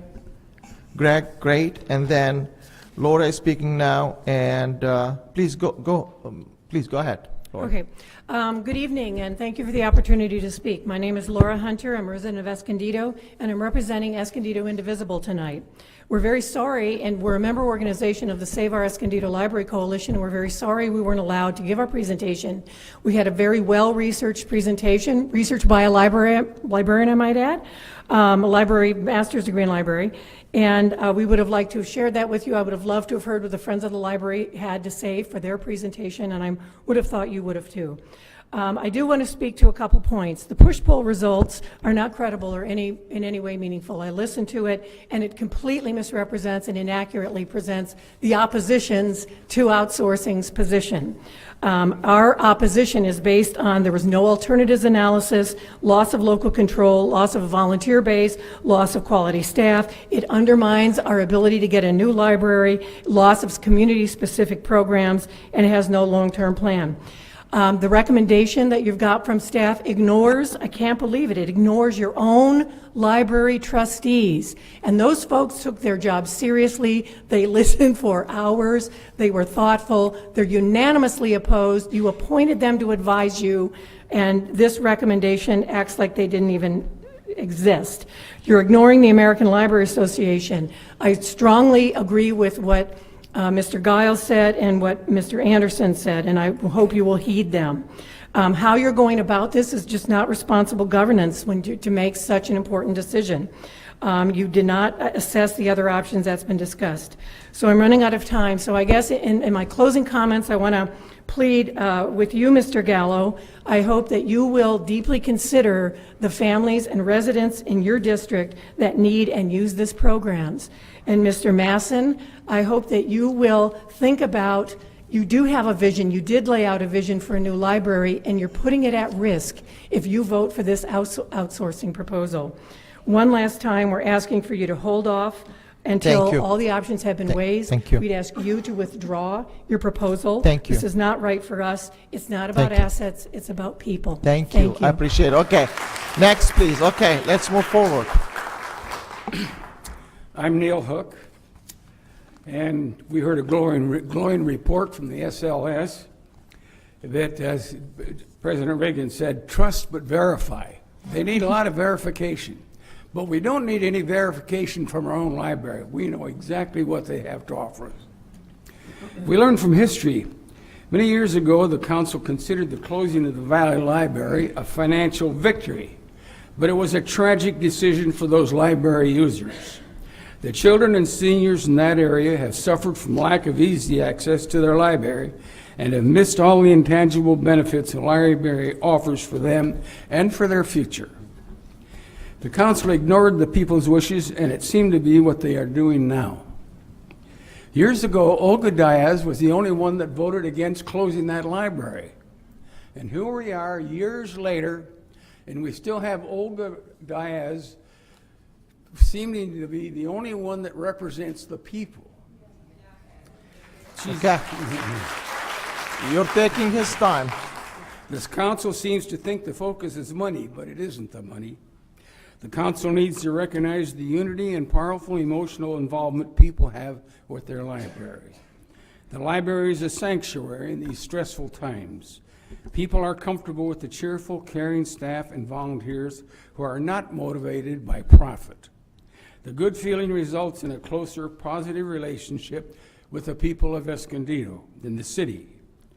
Well, after all these discussions and input, the council must have enough information that if they respect the voters they represent, they will reject this proposal. Thank you. We appreciate it. Paul McNamara, followed by Greg Dean, followed by Ivory Franks, and followed by Laura Burnett. Please come forward. Good evening, Mayor and council members. My name is Paul McNamara, and I am a longtime resident of Escondido and currently an elected trustee of the Palomar College Governing Board. I am here tonight to oppose the outsourcing of the library. Before me, you've heard many speakers say why they oppose this direction, and so I am adding my voice to this almost unanimous chorus of opposition. While time limits listing all the reasons this is a bad idea, I would emphasize just a few. Every city has evaluation markers that people consider when deciding whether to move, live, invest, or play in that city. The library is one of them. If we were to outsource the library, we're sending the wrong signal to the greater community. The last remaining library in Escondido is more than a repository of books. It is a physical marker of our community's values. We meet there, we gather there, we learn there, we educate our children there, we even escape the heat of the library. The value we give it is a barometer of our values.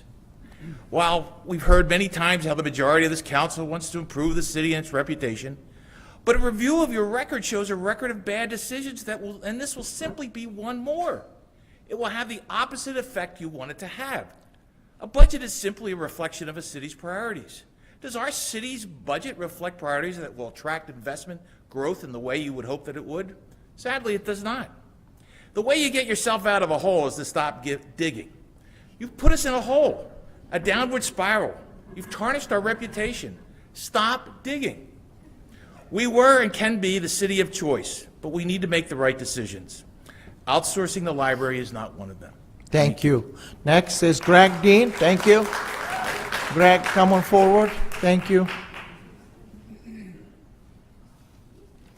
I'm Greg Dean, 17-year resident of Escondido. Oh.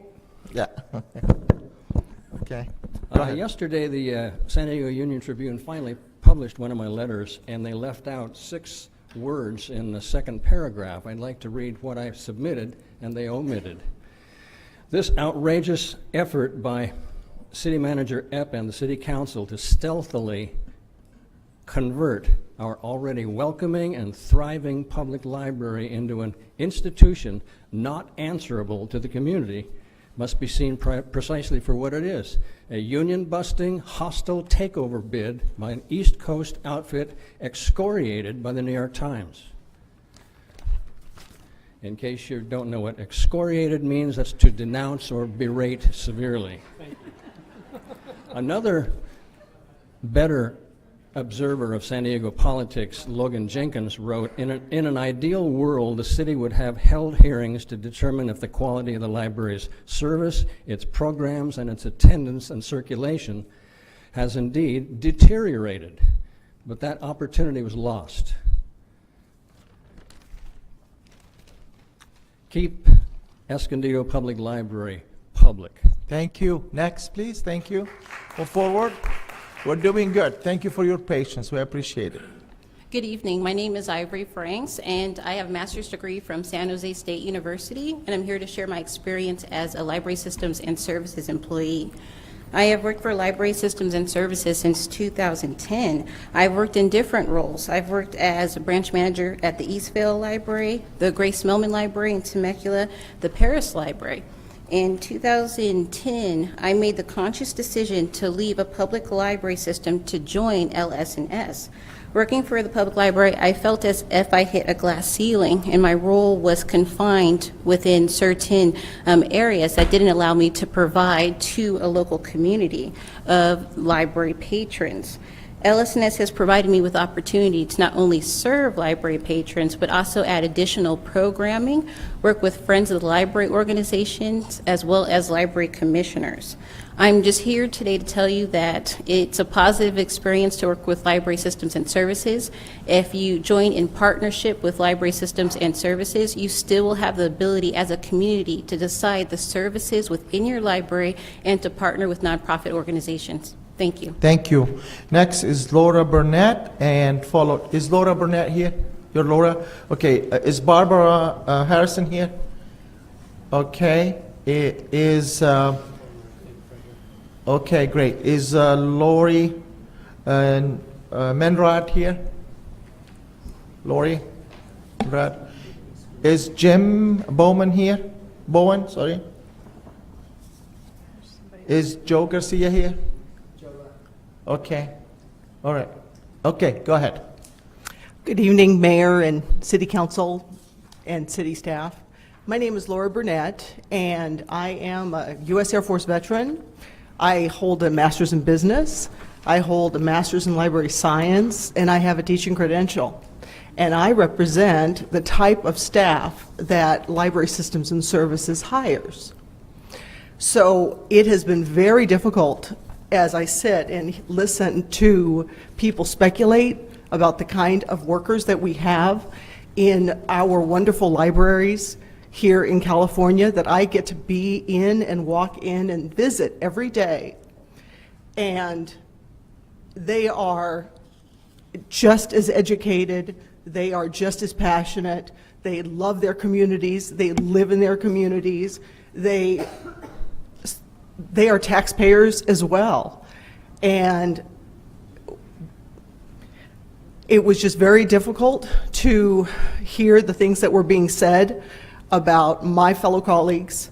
And so I wanted to at least stand up here and represent us and represent them and let you know that Library Systems and Services is a very quality organization full of very dedicated and very qualified people who run libraries very well.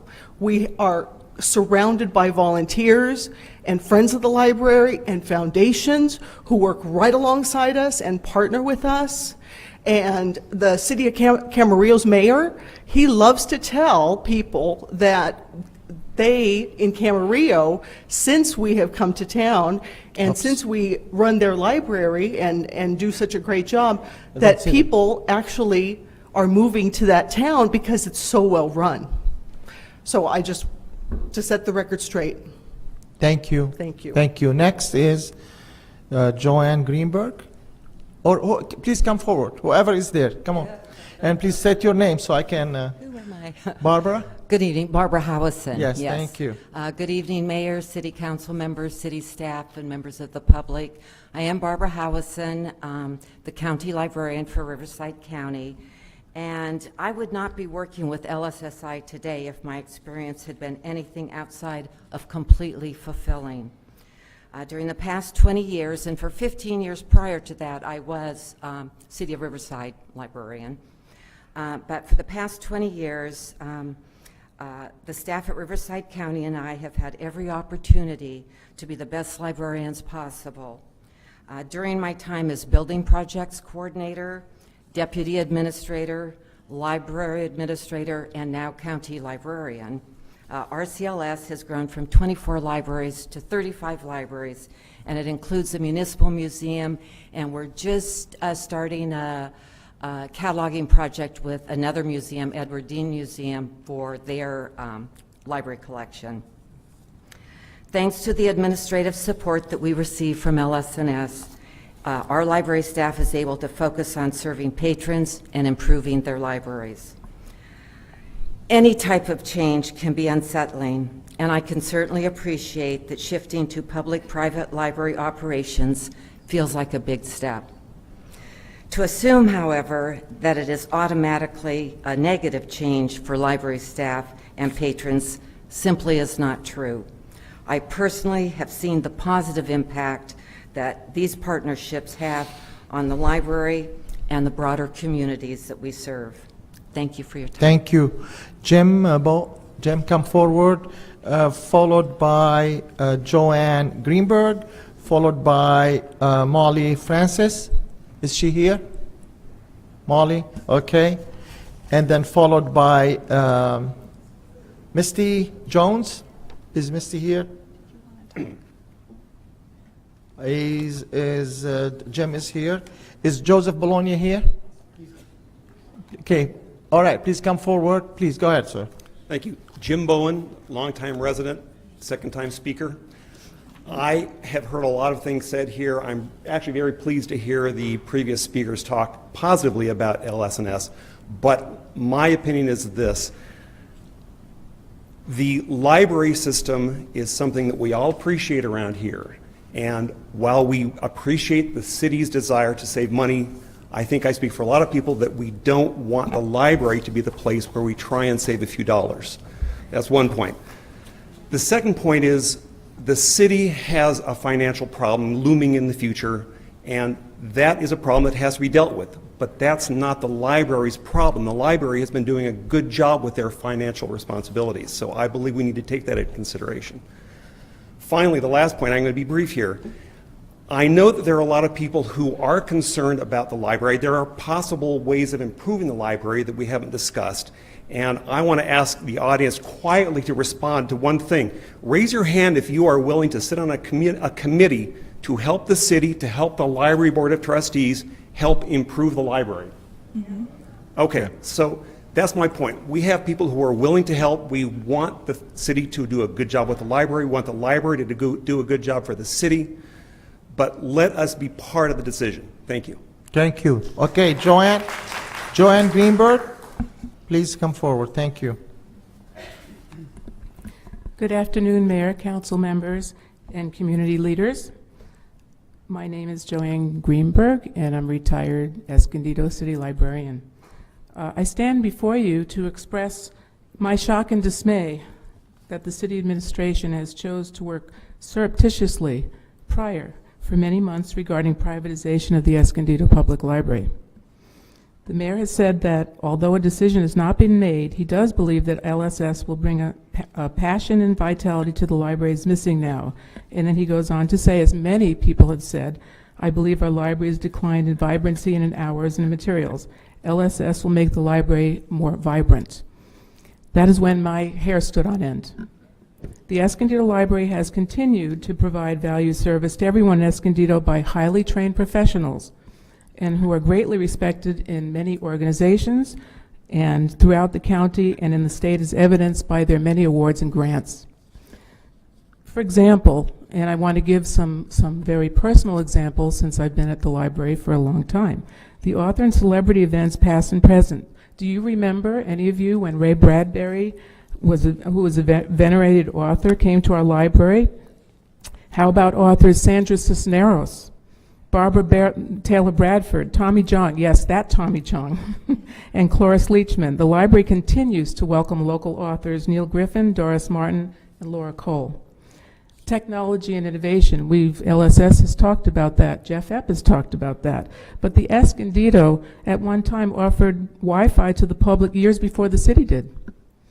Now the library continues to provide exceptional services with high-speed broadband internet access to the public, and add the public Chromebooks, e-books, audiobooks, e-magazines, 3D printer, and virtual reality. You get the picture. Recently, the library offered 2 well-attended programs on the Eclipse and are providing free training on the fundamentals of computer coding for students. Very trendy. By the way, this was grant funded. Thank you, Joanne. We appreciate your comments. Thank you. Missy? Okay. And then is Joan Newman here? Joan Newman? Okay, she's not here? Okay.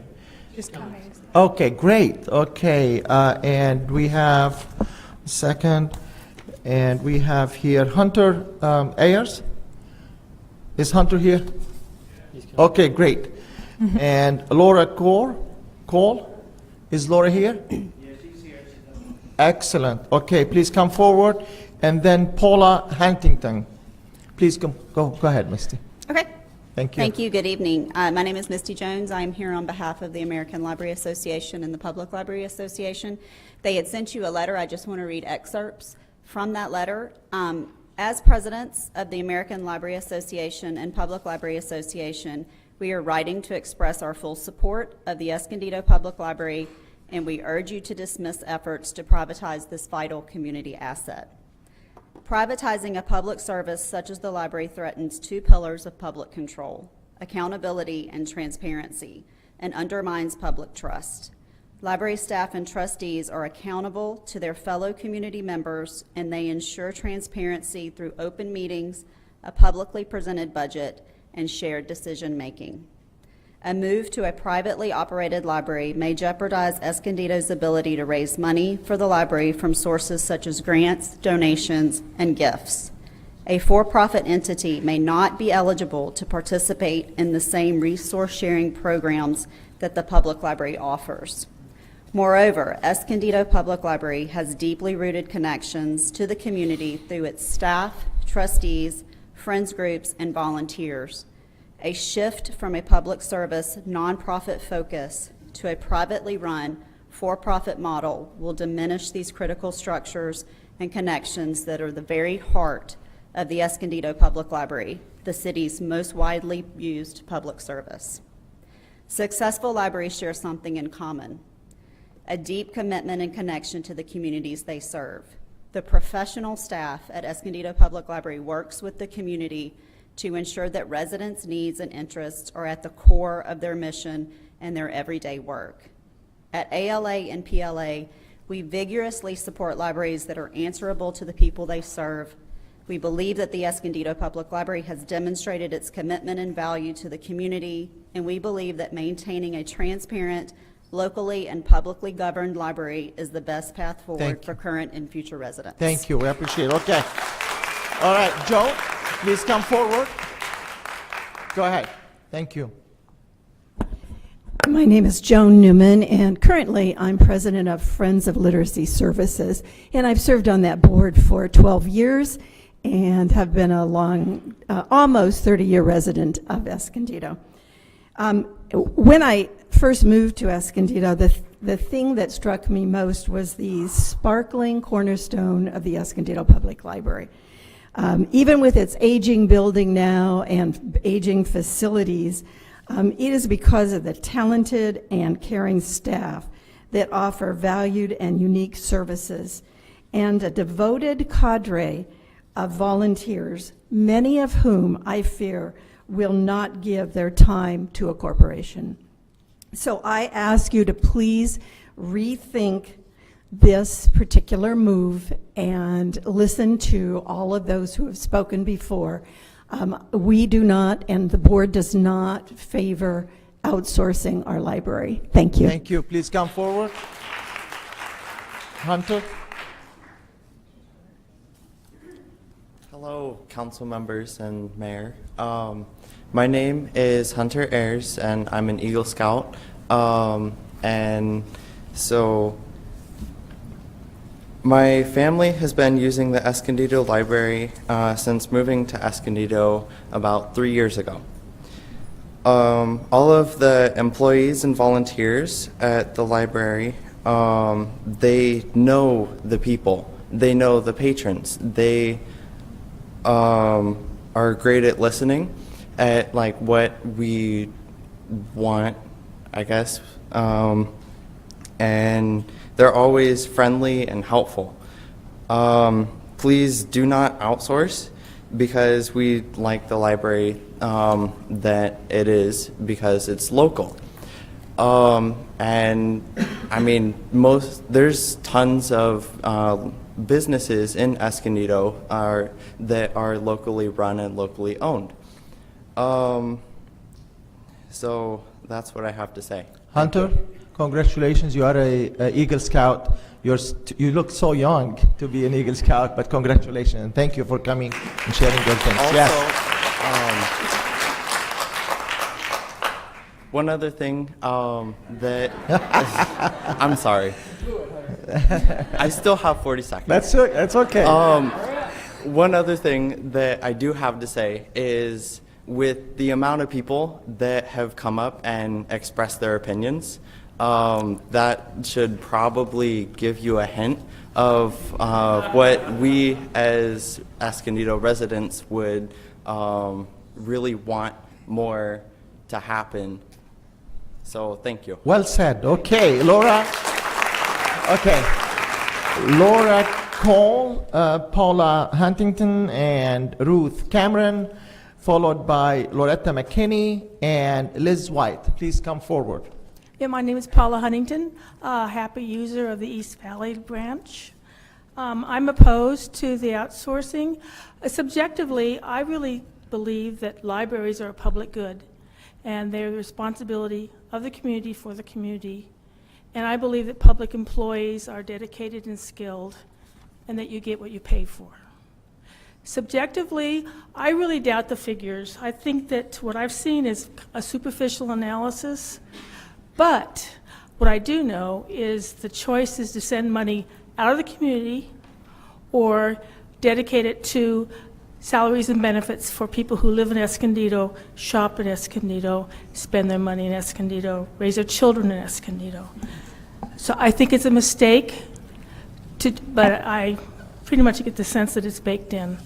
So I hate to see Escondido used as a cash cow by some private organization, for profit. But what I would recommend, since if you do decide to do this, that you have a 3-year contract rather than a 5-year contract, and that it only be renewed after public hearings. I'd like to see if it really is more vibrant than what we have now. Thank you. Thank you for the recommendations as well. Is Laura Cole here? Yes. Okay, is Ruth Cameron? Please come forward. Loretta McKinney. Is Loretta here? Yes. Is Liz White here? Please come forward. Okay, go ahead. Okay, hi, thank you so much for being here today. I'm a teacher in Escondido at a middle school with students who need a vibrant library day and night and weekends. So I oppose the outsourcing, and I don't care about the semantics, if you want to call it outsourcing or privatizing, but I oppose outsourcing to a for-profit corporation. I think it just goes in the wrong direction. Why would we go to someplace who's going to make a profit from our community? So I'm totally opposed to that. Our library has already requested approval to open on Sunday, but nobody got back to them. Our library had its budget cut in this current financial budget, and so how can we take care of our community if we're cutting the budget $400,000 a drop in the bucket? The mayor and the city council before, other than Olga Diaz, has shown disgraceful disregard for the treatment of libraries and the people of this community by closing the East Valley branch. A tragic change that really cannot be remedied.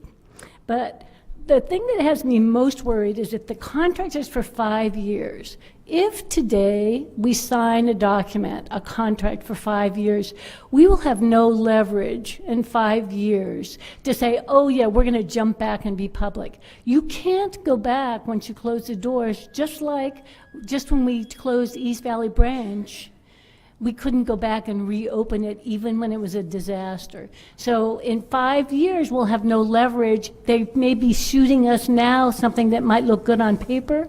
In 5 years, we won't have leverage. We can't say, oh, we'll go public again.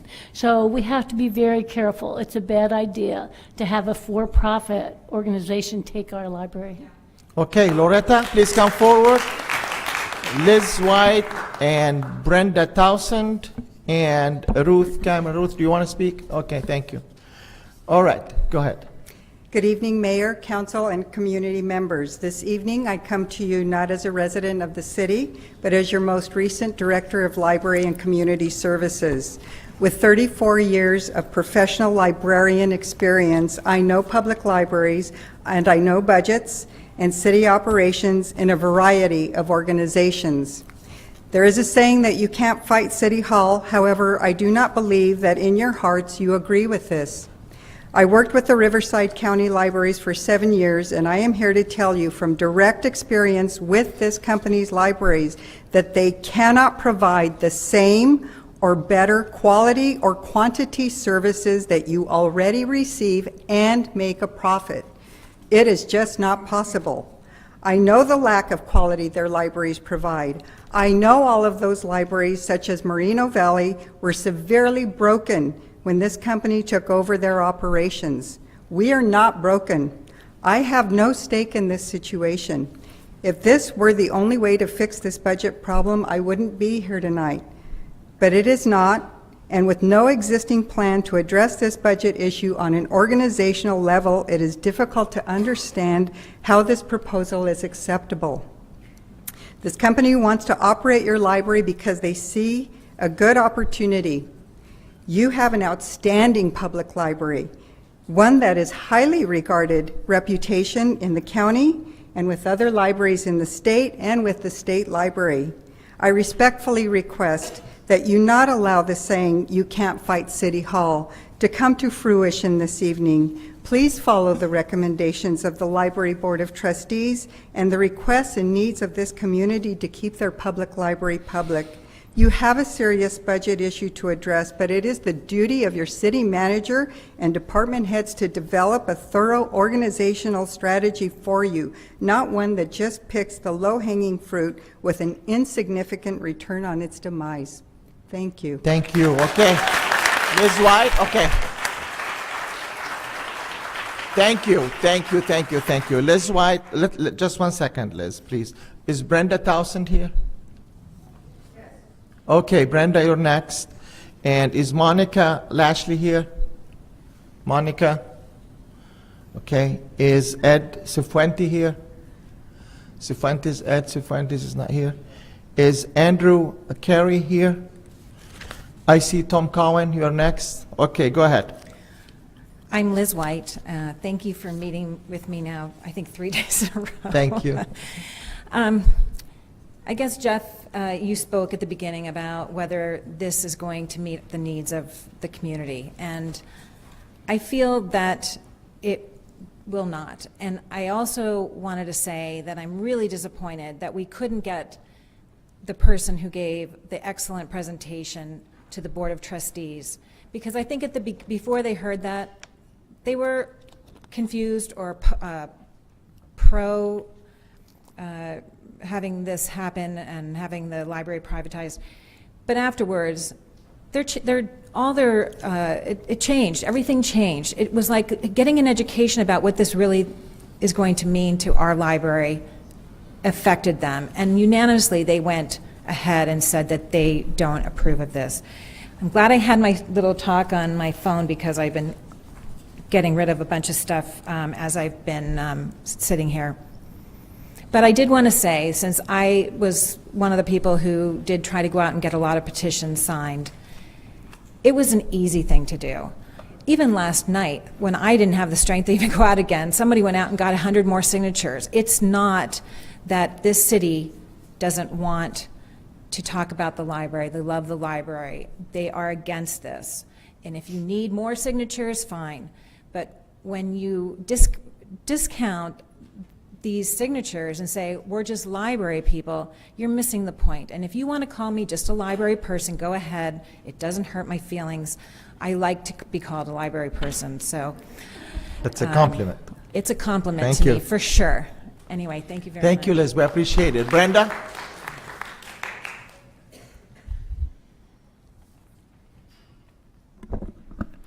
Hi, Brenda Townsend, 30-year Escondido resident, voter District 4. The library is the #1 most popular institution in Escondido with 1,400 patrons each day. Our citizens deserve better and deserve to and keeping control of the library shows what kind of city we are and that we're dedicated to preserving what is right. It was interesting to hear the speakers who have found personal fulfillment in working with LS&S, and I applaud them, and I applaud the county systems that have found success under that management.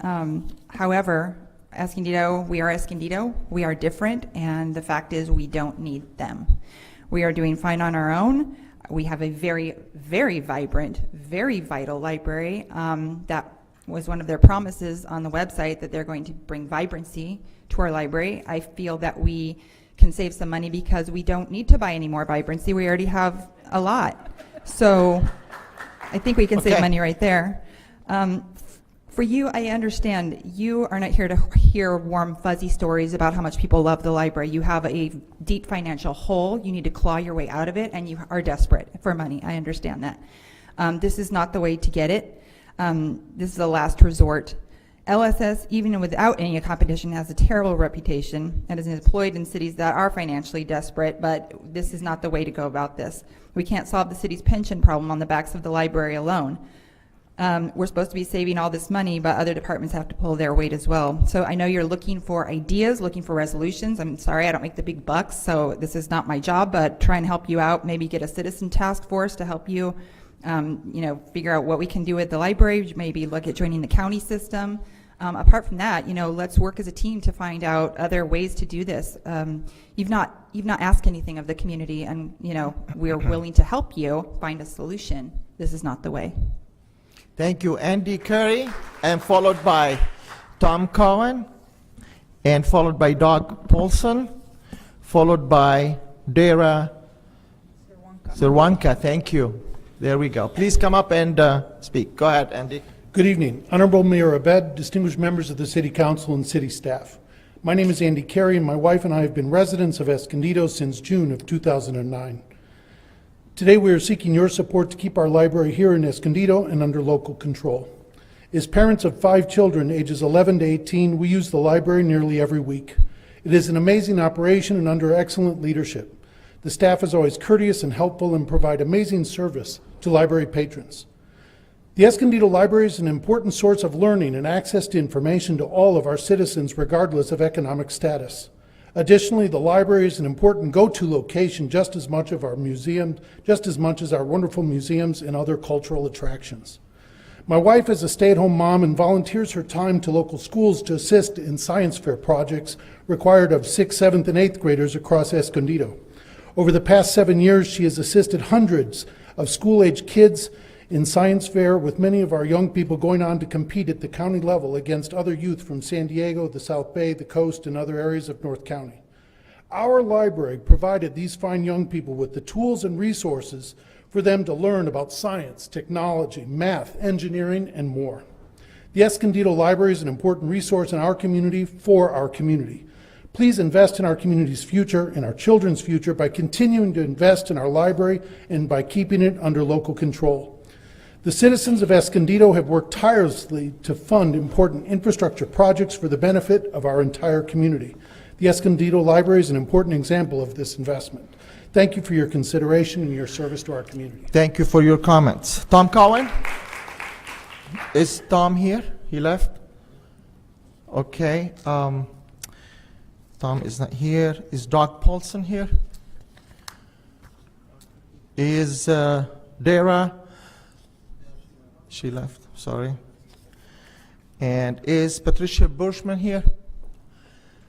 Patricia? Okay, great, she's coming. And Blaze Jackson? Is Blaze Jackson here? Excellent, good. And Chris Nava? Please come forward, thank you.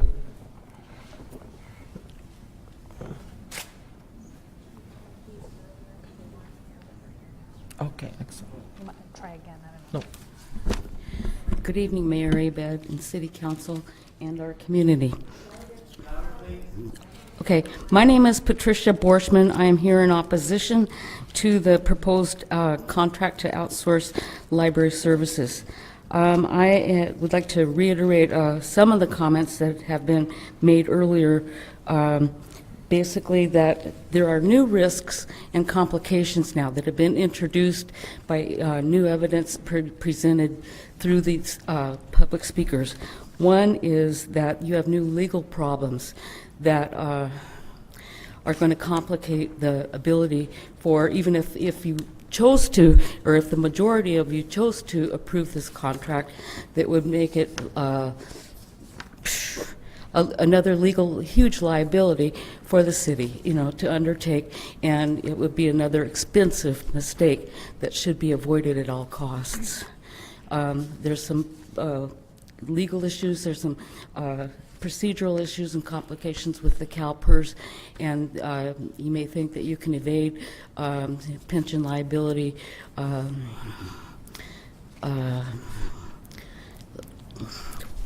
in some ways. I don't think that you can. And it's not fair to burden the library with trying to develop a solution to a much larger problem that's been caused by mismanagement over the last 17 years. I think the city manager's staff report, indicated that over the 17 years, the city's been unable to come to meaningful solutions on many areas, and I think this is accurate, and I think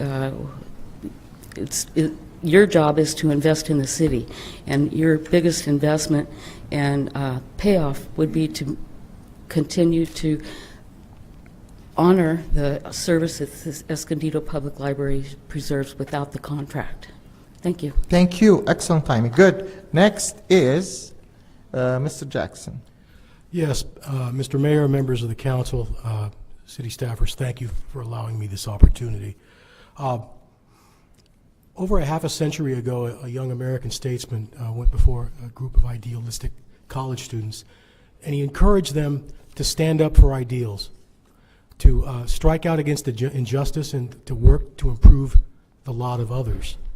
And he told these young people that if they did that, they'd send forth a tiny ripple of hope, that crossing one another from different centers of energy and daring, they would build a current that would sweep down the mightiest walls of oppression and resistance.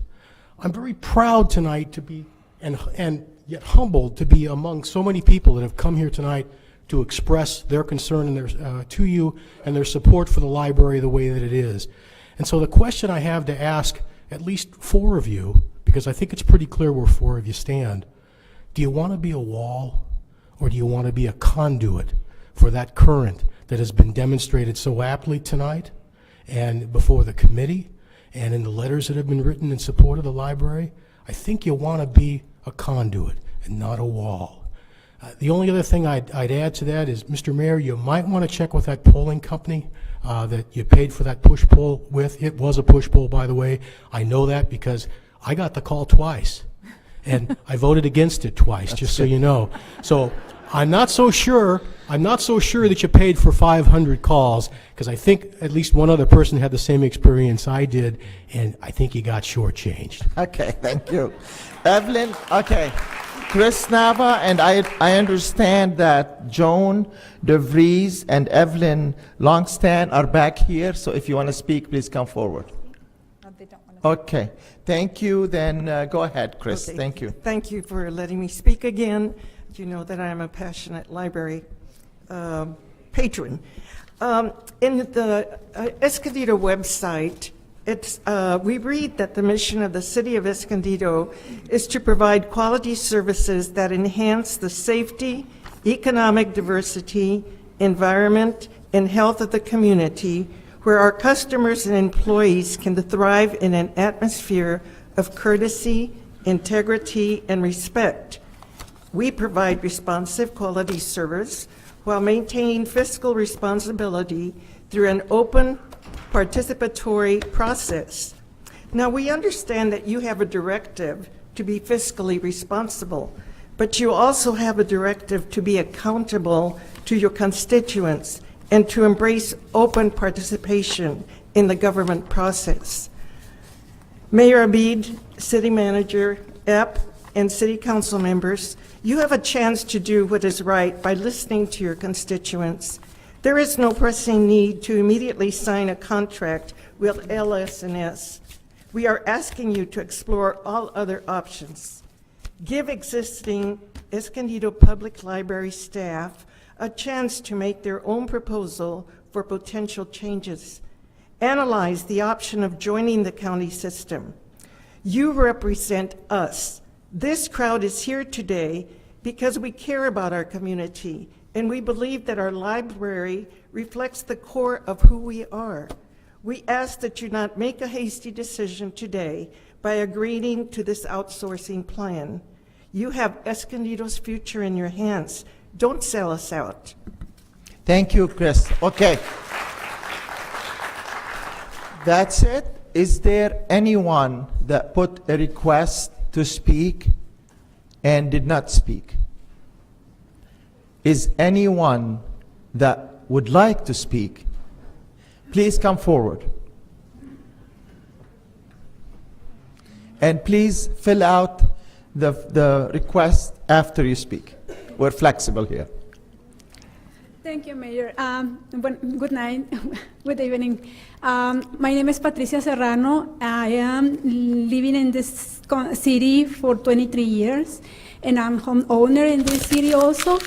And as I said, I am an immigrant, and I have been beneficiary of the library for so many years. I have one son who he was very, very bright, and thanks for the library, he is excel in life. He went to one of the most prestigious colleges in the U.S., and I think the decision for you to outsource the library is in a big hurry. I think the budget is a small portion, just very small portion for the library. So you can find other ways to balance your budget and not with the public library.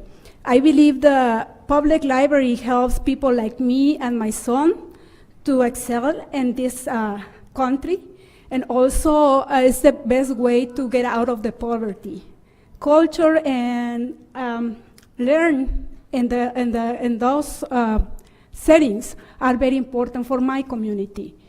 I feel that when we lose the East Valley Community Center, we left behind so many kids from my community.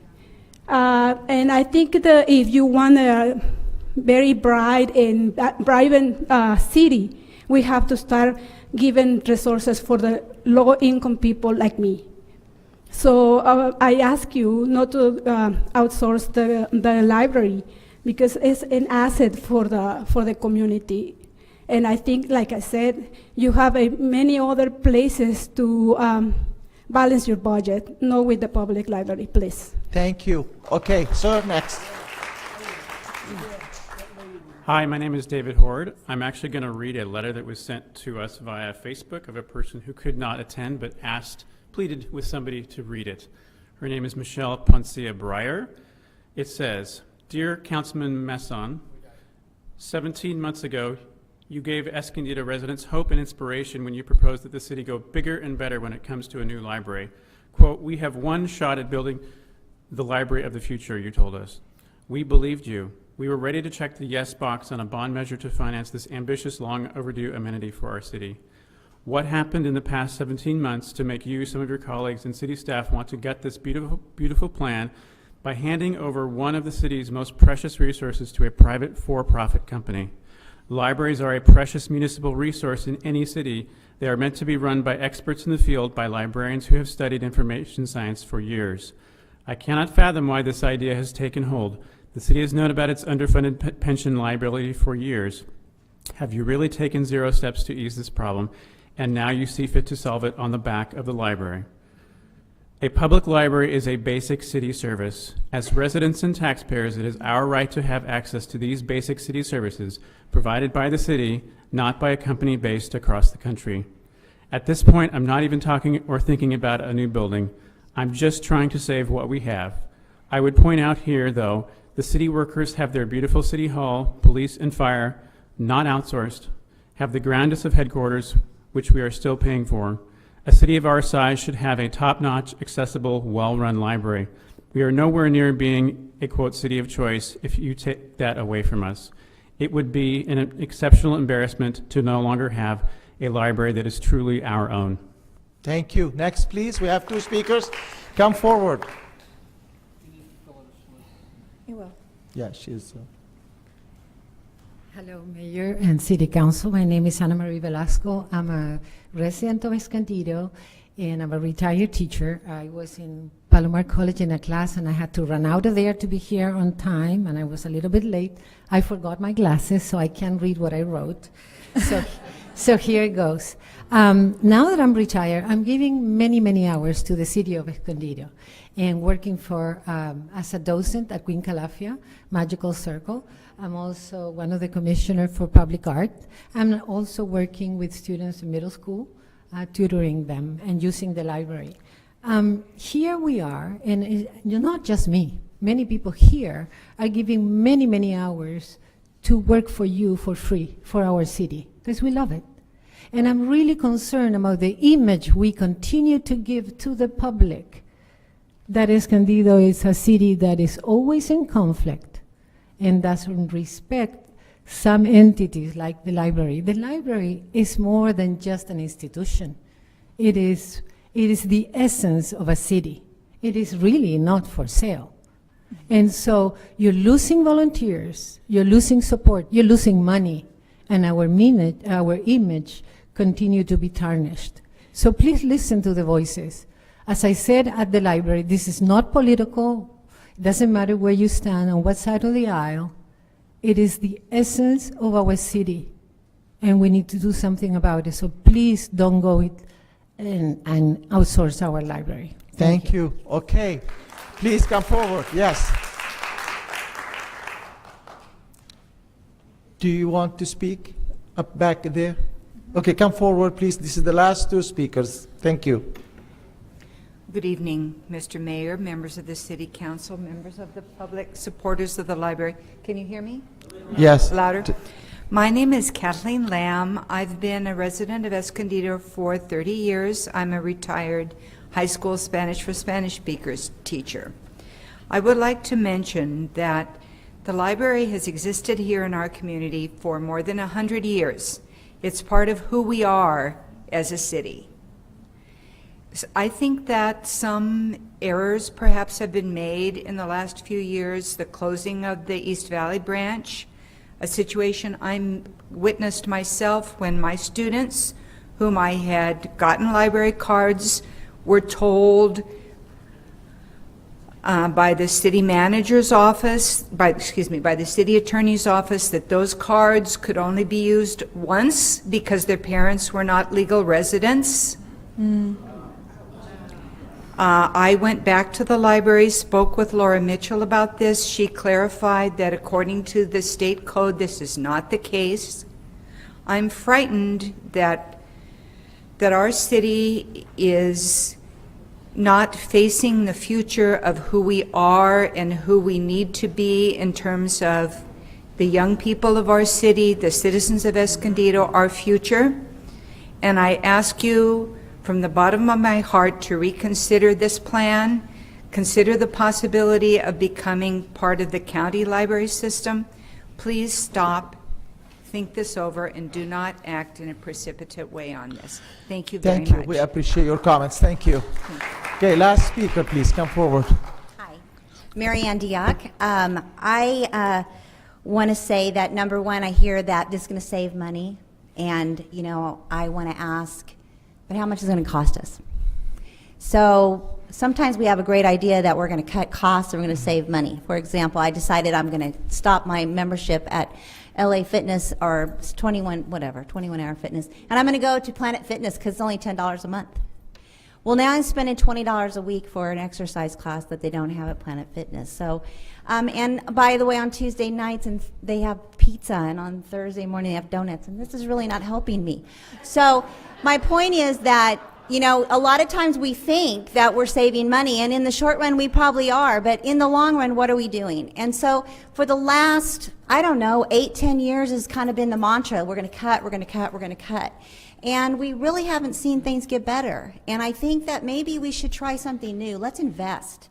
Let's invest in our young people. And I don't want to hear that it's the choice between the library and the police. It's really not a fair choice. I am 100% supporter of the police. We have the best police department, I think, in the whole county. But our chief will be the first one to tell you, you can't arrest your way out of this. We need to invest in our community. We need to invest in people with good jobs that want to move here. They want to buy houses. They pay taxes. They go to the library. They go to our restaurants. And we're not doing that. And we're not attracting folks. And I'm afraid it's because all we've done is cut, cut, cut. So I'm asking you to please think about that.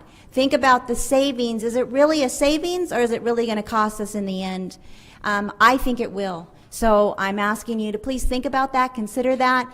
Invest in these folks at the library. They're awesome people. They can come up with great ideas. I believe in them. So thank you. Thank you, Mary Ann. Okay, now